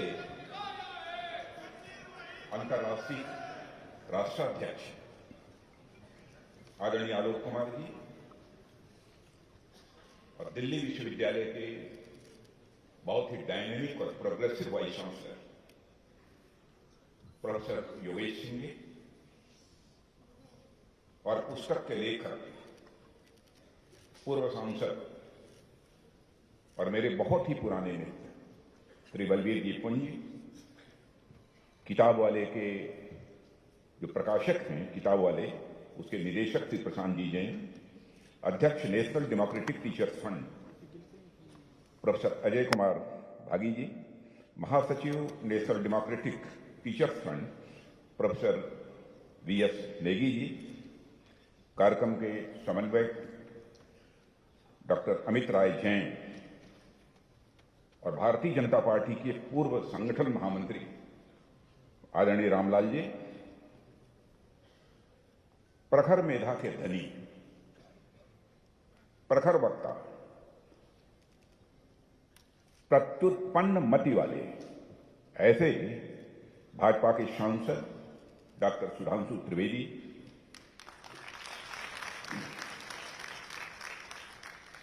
श्री प्रकाश सिंह जी, श्री विकास जी गुप्ता, श्री इंद्र मोहन जी कपाही, श्री NK कक्कर जी, और अभी मुझे जानकारी प्राप्त हुई किसी जमात में कहीं आकर बैठे हैं हिंदी जगत के मूर्धन्य साहित्यकार, शायद सभी लोग अच्छी तरह परिचित न हों, ऐसे श्रीमान हेमंत जी शर्मा विश्वविद्यालय के अध्यापकगण, आमंत्रित अतिथिगण, यहां मौजूद हमारे प्रिय छात्र एवं छात्राओं, अन्य देवियों सज्जनों और मेरे मीडिया के मित्रों, ट्रिस्ट विद अयोध्या इस पुस्तक के लेखन के लिए सबसे पहले मैं हृदय से श्री बलबीर जी पुंज को अपनी तरफ से हार्दिक बधाई देता हूं। यह सच है कि इस पुस्तक को मैंने पढ़ा नहीं है पूरी तरह से, लेकिन दूसरों ने पढ़कर इसके संदर्भ में मुझे कुछ जानकारियां दी हैं। उसी आधार पर मैं आपके सामने कुछ अपने विचार इस पुस्तक के संबंध में प्रस्तुत करूंगा। आप सभी जानते हैं, राम के बारे में किसी को बहुत अधिक बतलाने की आवश्यकता नहीं है। राम का नाम मस्तिष्क में आते ही यदि उसके विपरीत देखा जाए तो रावण का नाम भी स्वाभाविक रूप से आता है। क्या कारण है? रावण तो मर्यादा पुरुषोत्तम भगवान राम से धनवान भी थे। रावण तो मर्यादा पुरुषोत्तम भगवान राम से बलवान भी थे। रावण मर्यादा पुरुषोत्तम भगवान राम से ज्ञानवान भी थे। यानी रावण राम से धनवान भी थे, बलवान भी थे, ज्ञानवान भी थे, लेकिन पूजा रावण की नहीं होती है, मर्यादा पुरुषोत्तम भगवान राम की होती है, क्योंकि आजीवन उन्होंने अपने जीवन में मर्यादाओं का पालन किया है।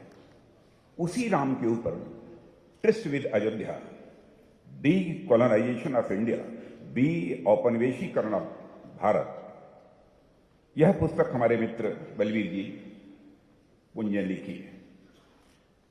मित्रों, हम सभी जानते हैं कि इस समय देश का माहौल पूरी तरह से राममय है। अयोध्या में राम जन्मस्थान मंदिर के तौर पर हमारी सनातनी आस्था का शिखर बन गया। हम सबके लिए ऐतिहासिक गौरव और राष्ट्रीय स्वाभिमान की चरम अनुभूति का भी क्षण है। आज से महज 9 दिन बाद हम भारतीय इतिहास के सबसे सुखद और गौरवशाली क्षणों के चश्मदीद बनेंगे। 22 जनवरी को अयोध्या में भगवान रामलला जब अपने दिव्य, भव्य और विशाल मंदिर में लौटेंगे, उनकी प्राण प्रतिष्ठा होगी, तो हम सबका जीवन सचमुच धन्य होगा। मित्रों, रामलला को उनके जन्म स्थान में लौटाने में हिंदू समाज को 500 साल तक संघर्ष करना पड़ा है।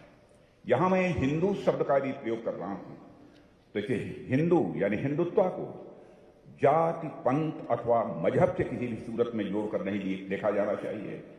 हिंदुत्व यह एक जीवन शैली है, हिंदुत्व यह एक मानवीय धर्म है। इस रूप में इस हिंदुत्व को देखा जाना चाहिए। हजारों लोगों का बलिदान हुआ। मुगलों, अंग्रेजों और फिर देशी अंग्रेजों के षड्यंत्र की शिकार अयोध्या अब अपने आत्म गौरव की ओर लौट रही है। 500 साल के अनवरत संघर्ष के बाद साथियों, अयोध्या के साथ न्याय हुआ है और हम इतिहास के सबसे भाग्यशाली लोग हैं जो इसे घटता हुआ प्रत्यक्ष अपनी आंखों के सामने देख रहे हैं। मैं ऐसा मानता हूं कि यह भारत के सांस्कृतिक पुनरुत्थान की शुरुआत और राष्ट्रीय गौरव की यह पुनर्स्थापना है। ऐसे पुण्य और पवित्र समय पर बलबीर पुंज जी की अयोध्या विषय पर आई यह किताब हमारी खुशी को स्वाभाविक रूप से दोगुना करती है, क्योंकि यह किताब अयोध्या के साथ हुए षड्यंत्रों का खुलासा भी करती है। इन दिनों अयोध्या पर कई अच्छी पुस्तकें आई हैं और हेमंत शर्मा जी, ये सामने मेरे दिखाई दे रहे हैं, अभी तक मैंने देखा नहीं था, जरा खड़े हो जाइए, लोग देख लें। हेमंत शर्मा जी ने भी, इनकी भी पुस्तक आप पढ़िए, राम फिर लौटे, बहुत ही अच्छी पुस्तक इन्होंने लिखी है।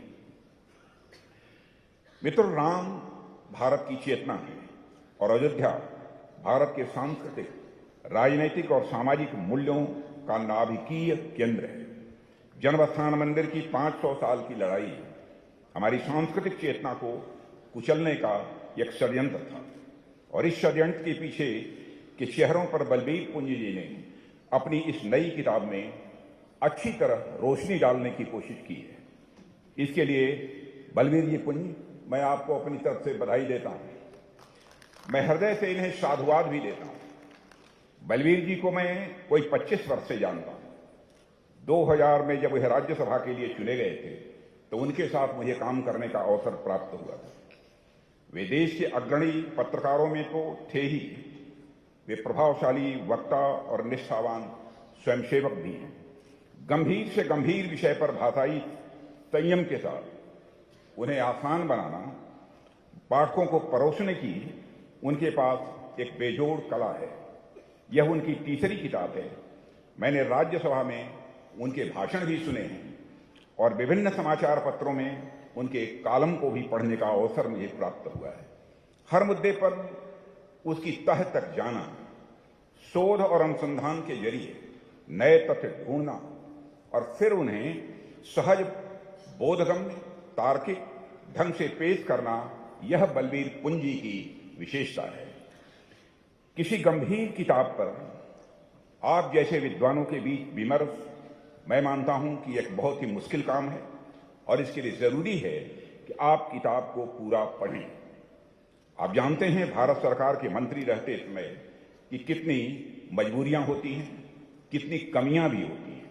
इसलिए बलबीर पुंजी की इस किताब को मैं सरसरी तौर पर ही देख पाया हूं और किताब प्रभु राम अयोध्या की सांस्कृतिक विरासत, उसके विवाद, इस विवाद को लेकर वोट बैंक का खेल और तुष्टीकरण की राजनीति का यह पोल खोलती है। यह पुस्तक बलबीर पुंजी की किताब यह भी बताती है कैसे रामलला के अपने जन्म स्थान पर लौटने से राम राज्य के बुनियादी मूल्यों की पुनर्स्थापना होगी। देवियों व सज्जनों, देश से तुष्टीकरण की राजनीति का अंत होगा। जाति वर्ग से ऊपर सर्वसमावेशी समाज की नींव मजबूत होगी। अयोध्या का जन्मस्थान मंदिर कैसे राम के आदर्श, लक्ष्मण रेखा की मर्यादा, लोक मंगल की शासन व्यवस्था, आतंक और न्याय के नाश का बीज केंद्र, यह भगवान राम का मंदिर बनेगा। मित्रों, राम हमारी संस्कृति के एक ऐसे चरित्र हैं जिन पर जितना लिखा जाए वह कम है। उनके विविध आयाम हैं। वह सिर्फ राजा नहीं बल्कि लोक नायक हैं। भारतीय समाज की वह लोकतांत्रिक प्रतिनिधि भी हैं। समतामूलक समाज की अवधारणा सर्वप्रथम वही देते हैं। उनके व्यक्तित्व के इतने पहलू हैं कि उन्हें समग्रता में प्रस्तुत करना एक मुश्किल काम है, पर बलबीर जी ने इसे बखूबी निभाया है। राम युग पुरुष हैं, संस्कार पुरुष हैं, अवतार पुरुष हैं, आदर्श पुरुष हैं, धर्म की प्रतिमूर्ति हैं, मर्यादा पुरुषोत्तम हैं, विश्व के श्रेष्ठ धनुर्धर हैं, विनय और विवेक के शिखर हैं, स्थित प्रज्ञ हैं। वे कुर्सी से अनासक्त एक ऐसे लोकनायक हैं जिसमें सत्ता के लिए निराशक्ति का भाव है। वे सदैव मर्यादा से बंधे रहे, इसलिए मर्यादा पुरुषोत्तम उन्हें कहा जाता है। यह विशेषण राम से इतर और किसी देवता को नहीं मिला हुआ है। इसलिए राम सबके हैं और राम सब में है। देवियों व सज्जनों, जब वे अयोध्या के राजा बने तब उनके लिए प्रजा सर्वोपरि और शेष निज संबंध गौड़ हो गए। वह सामाजिक समरसता के प्रतिबिंब हैं।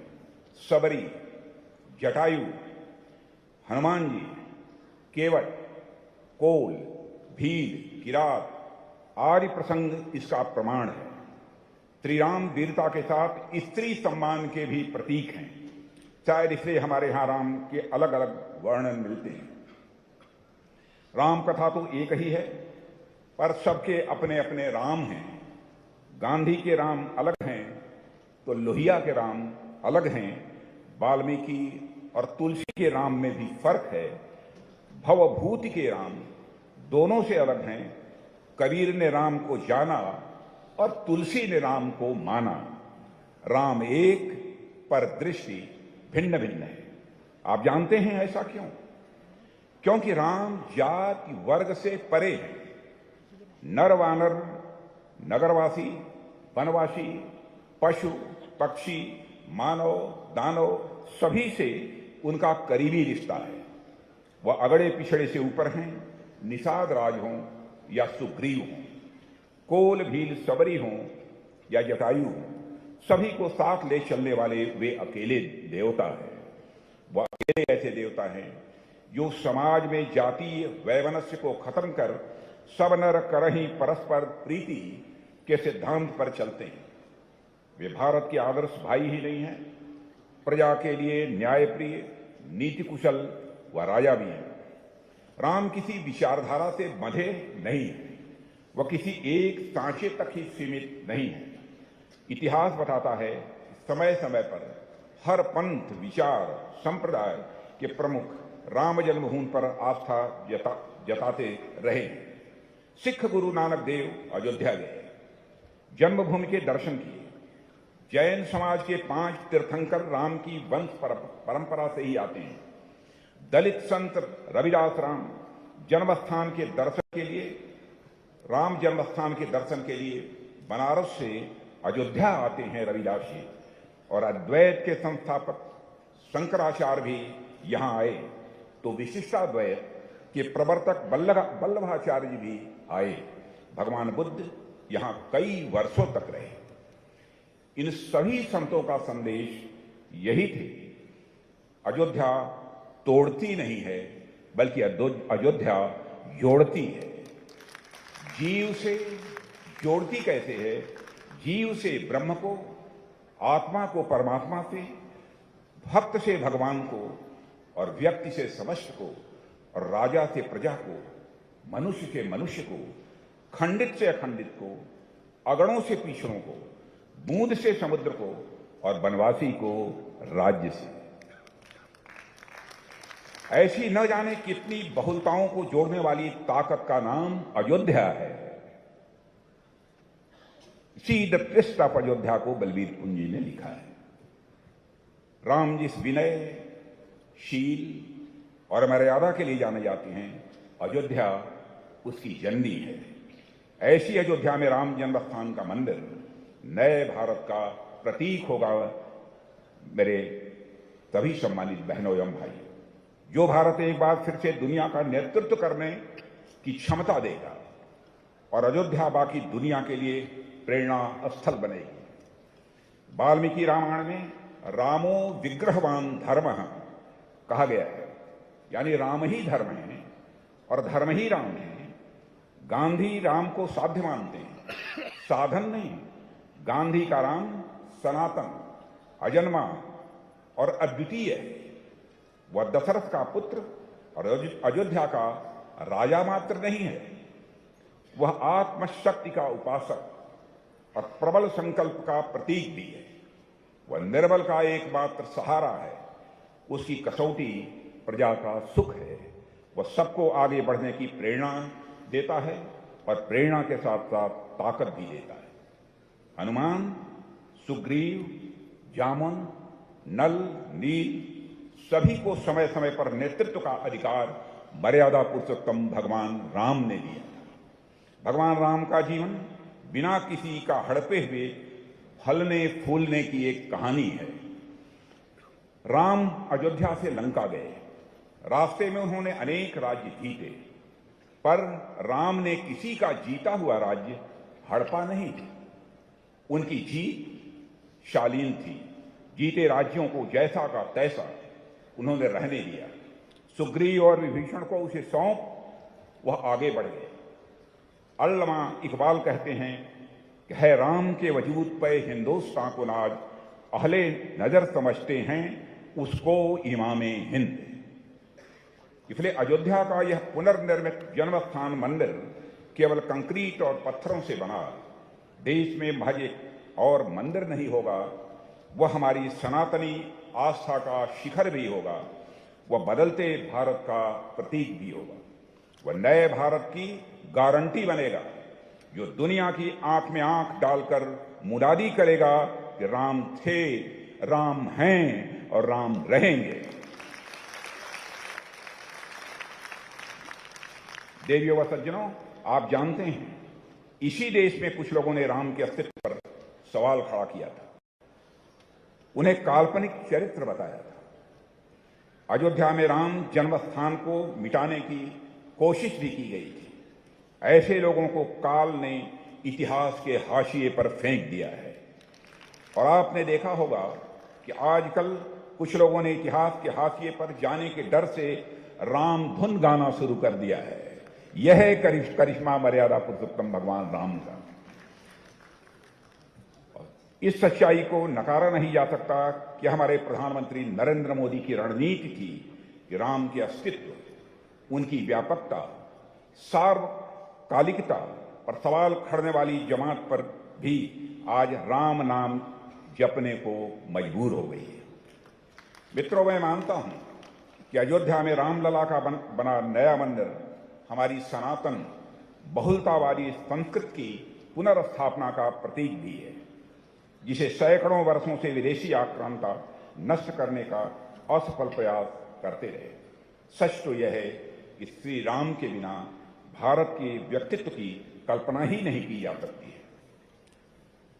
साथियों, इस पुस्तक में बलवीर जी ने अंग्रेज अधिकारी पी कार्नेगी, जिसका नाम सुना होगा, जो 1858 से 1870 तक अयोध्या या उसके आसपास विभिन्न पदों पर वह तैनात थे, उनके कथन को उद्धृत किया है, जिसमें अंग्रेज अफसर कहते हैं कि हिंदुओं के लिए अयोध्या वही है जो मुसलमानों के लिए मक्का है और यहूदियों के लिए यरूशलेम है।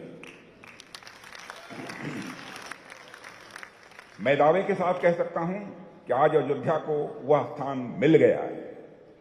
मैं दावे के साथ कहता हूं कि आज वह स्थान अयोध्या को मिल गया है जो उसे 15 अगस्त 1947 को स्वतंत्रता के तुरंत बाद मिल जाना चाहिए था, पर उस वक्त ऐसा नहीं हो पाया।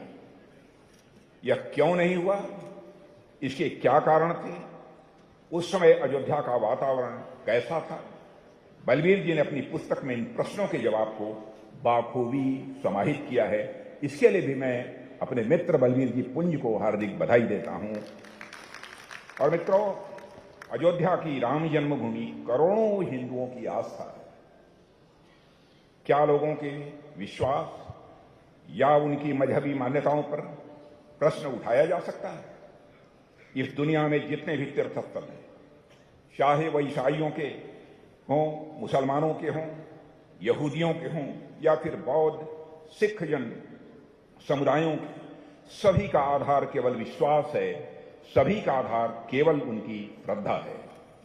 बलवीर जी ने अपनी पुस्तक के अध्याय faith is beyond scrutiny, Ayodhya dispute was avoidable में उदाहरणों के साथ इस पक्ष पर विस्तार पूर्वक प्रकाश इन्होंने डाला है। यह स्थापित सत्य है कि बाबरी ढांचे में 1934 के बाद कभी नमाज नहीं पढ़ी, परंतु बहुत ही कम लोग इस सत्य को जानते हैं कि जब 22-23 दिसंबर 1949 की रात रामलला की मूर्ति प्रकट हुई थी, तब इसका पहला साक्षी कोई हिंदू नहीं बना था। मैं आपका ध्यान आकर्षित करना चाहूंगा। परंतु बहुत ही कम लोग इस तथ्य को जानते हैं कि जब 22-23 दिसंबर 1949 या 1949 की रात रामलला की मूर्ति प्रकट हुई थी, तब इसका पहला साक्षी कोई हिंदू नहीं बल्कि मुसलमान था। उस समय वहां की सुरक्षा में तैनात अब्दुल बरकत ने इस चमत्कार को प्रत्यक्ष अपनी आंखों से देखा था। बलवीर जी ने अपनी पुस्तक के जरिए स्थापित करते हैं कि राम जन्मभूमि का विषय कभी हिंदू मुस्लिम टकराव का मुद्दा नहीं रहा है, बल्कि इसे जबरन बनाया गया है। वोट बैंक की पॉलिटिक्स ने इसे बनाया है। ऐसा करने वाले कौन लोग थे? बलवीर जी ने अपनी पुस्तक में इसका खुलासा करते हुए दावा किया है कि जब रामलला की मूर्ति का प्रकटीकरण हुआ और इससे स्थानीय लोगों में आस्था का ज्वार उमड़ पड़ा था, तब किसी भी स्थानीय मुसलमान ने इसके विरुद्ध कोई भी प्राथमिकी यानी FIR दर्ज नहीं कराई थी।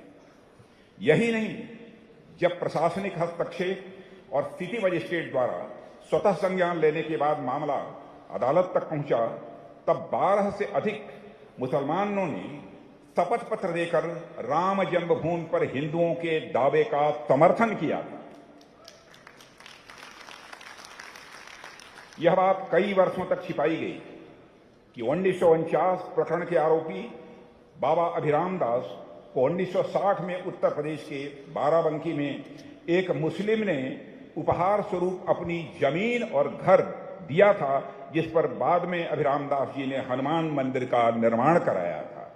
अपनी जमीन पर नहीं कराया था, बल्कि इसी देश के एक मुसलमान नागरिक ने वह भूमि अभिराम दास जी को दी थी, जिस पर उन्होंने हनुमान मंदिर का निर्माण कराया था। स्पष्ट है कि स्वतंत्रता के बाद देश में राम जन्मभूमि का मामला कोई हिंदू मुस्लिम तनाव का विषय नहीं था, बल्कि करोड़ों हिंदुओं की आस्था से जुड़ा हुआ था, जिसका सम्मान तत्कालीन मुस्लिम समाज का एक पक्ष भी कर रहा था।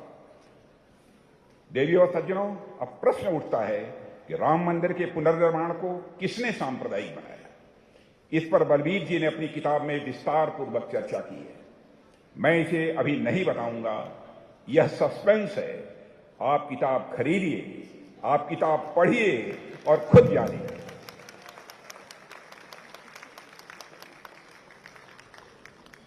देवियों और सज्जनों, राम जन्मभूमि का मंदिर कैसे भारतीय सांस्कृतिक पुनर्जागरण के साथ साथ भारत के आर्थिक और सामाजिक पुनर्जागरण का भी यह प्रतीक है।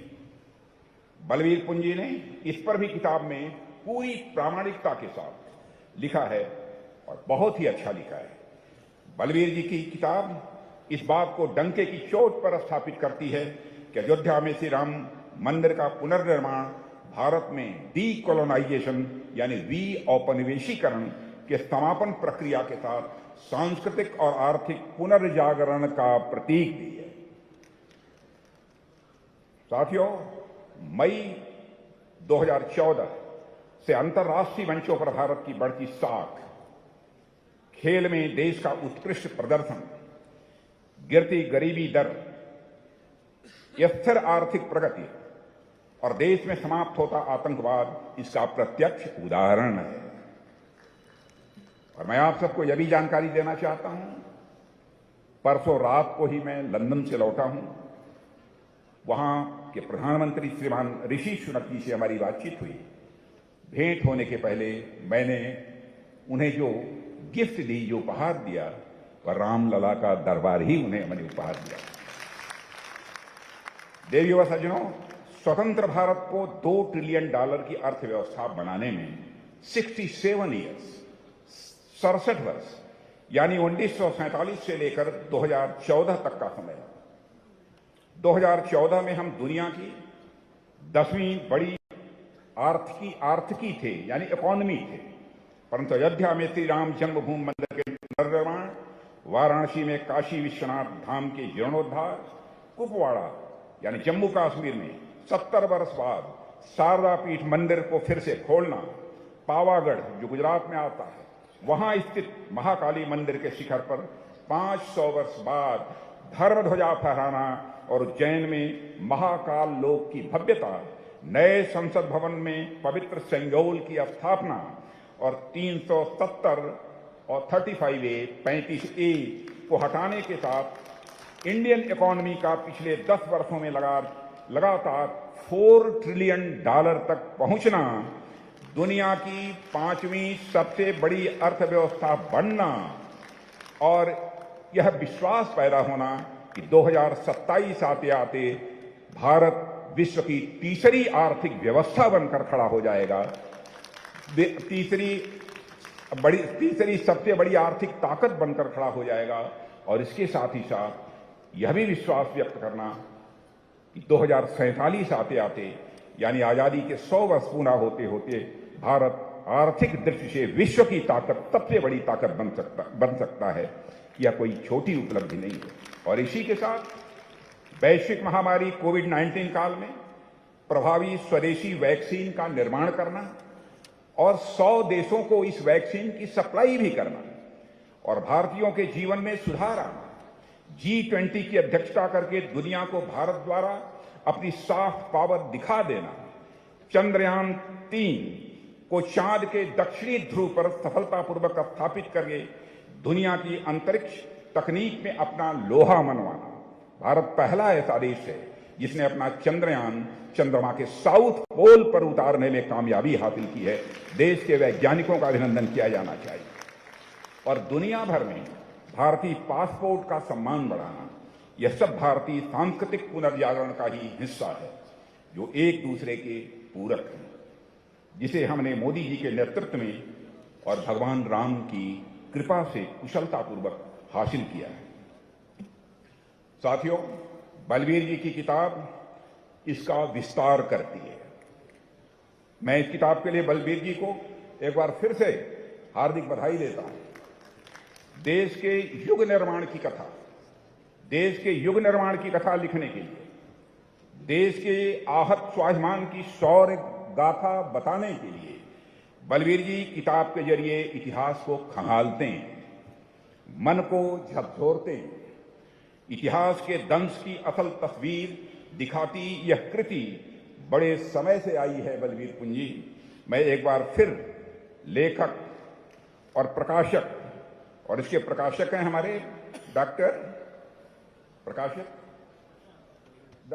श्री प्रशांत जी जैन और इस अमित राय जी जैन, कार्यक्रम के दोनों बैठे हैं हमारे यहाँ पर। यह इनको मैं बधाई देता हूं और मैं प्रभु राम से प्रार्थना करता हूं कि बलबीर जी ऐसे ही समाज को सदैव जागृत करते रहें और परमात्मा उन्हें हर प्रकार की शक्ति प्रदान करता रहे। इन्हीं शब्दों के साथ मैं पुनः बलबीर जी पुंज को बधाई देते हुए और आप सभी को धन्यवाद देते हुए अपना निवेदन समाप्त। जय श्री राम।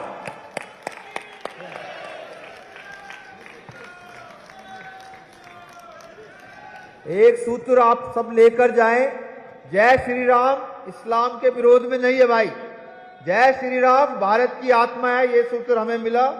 मैं आज के कार्यक्रम में उपस्थित यहाँ सभी अपने बृहद परिवार के सदस्यों, एबीवीपी के सदस्य, हमारे कॉलेज विश्वविद्यालय कर्मचारी परिषद के सदस्य, प्रज्ञा प्रवाह विज्ञान भारती, इस विस्तृत परिवार को बधाई देता हूँ और आमंत्रित करता हूँ किताब वाले प्रकाशन की ओर से श्री अमित राय जैन जी को कि आप सभी उपस्थित महानुभावों को राष्ट्रगान हेतु निवेदन करें। देश के यशस्वी रक्षा मंत्री श्री राजनाथ सिंह जी, विश्व हिंदू परिषद के अंतर्राष्ट्रीय कार्यकारी अध्यक्ष एडवोकेट श्री आलोक जी, दिल्ली विश्वविद्यालय के यशस्वी कुलपति प्रोफेसर योगेश सिंह जी, इस प्रस्तुत पुस्तक के लेखक और पूर्व सांसद श्री बलबीर पुंज जी, श्री अजय भागी जी, वीएस नेगी जी, एनडीटीएफ के जो कर्ताधर्ता हैं और अध्यक्ष और महासचिव हैं, उन सभी का और विशेष तौर से हमारे इस कार्यक्रम में पधारे राष्ट्रीय स्वयंसेवक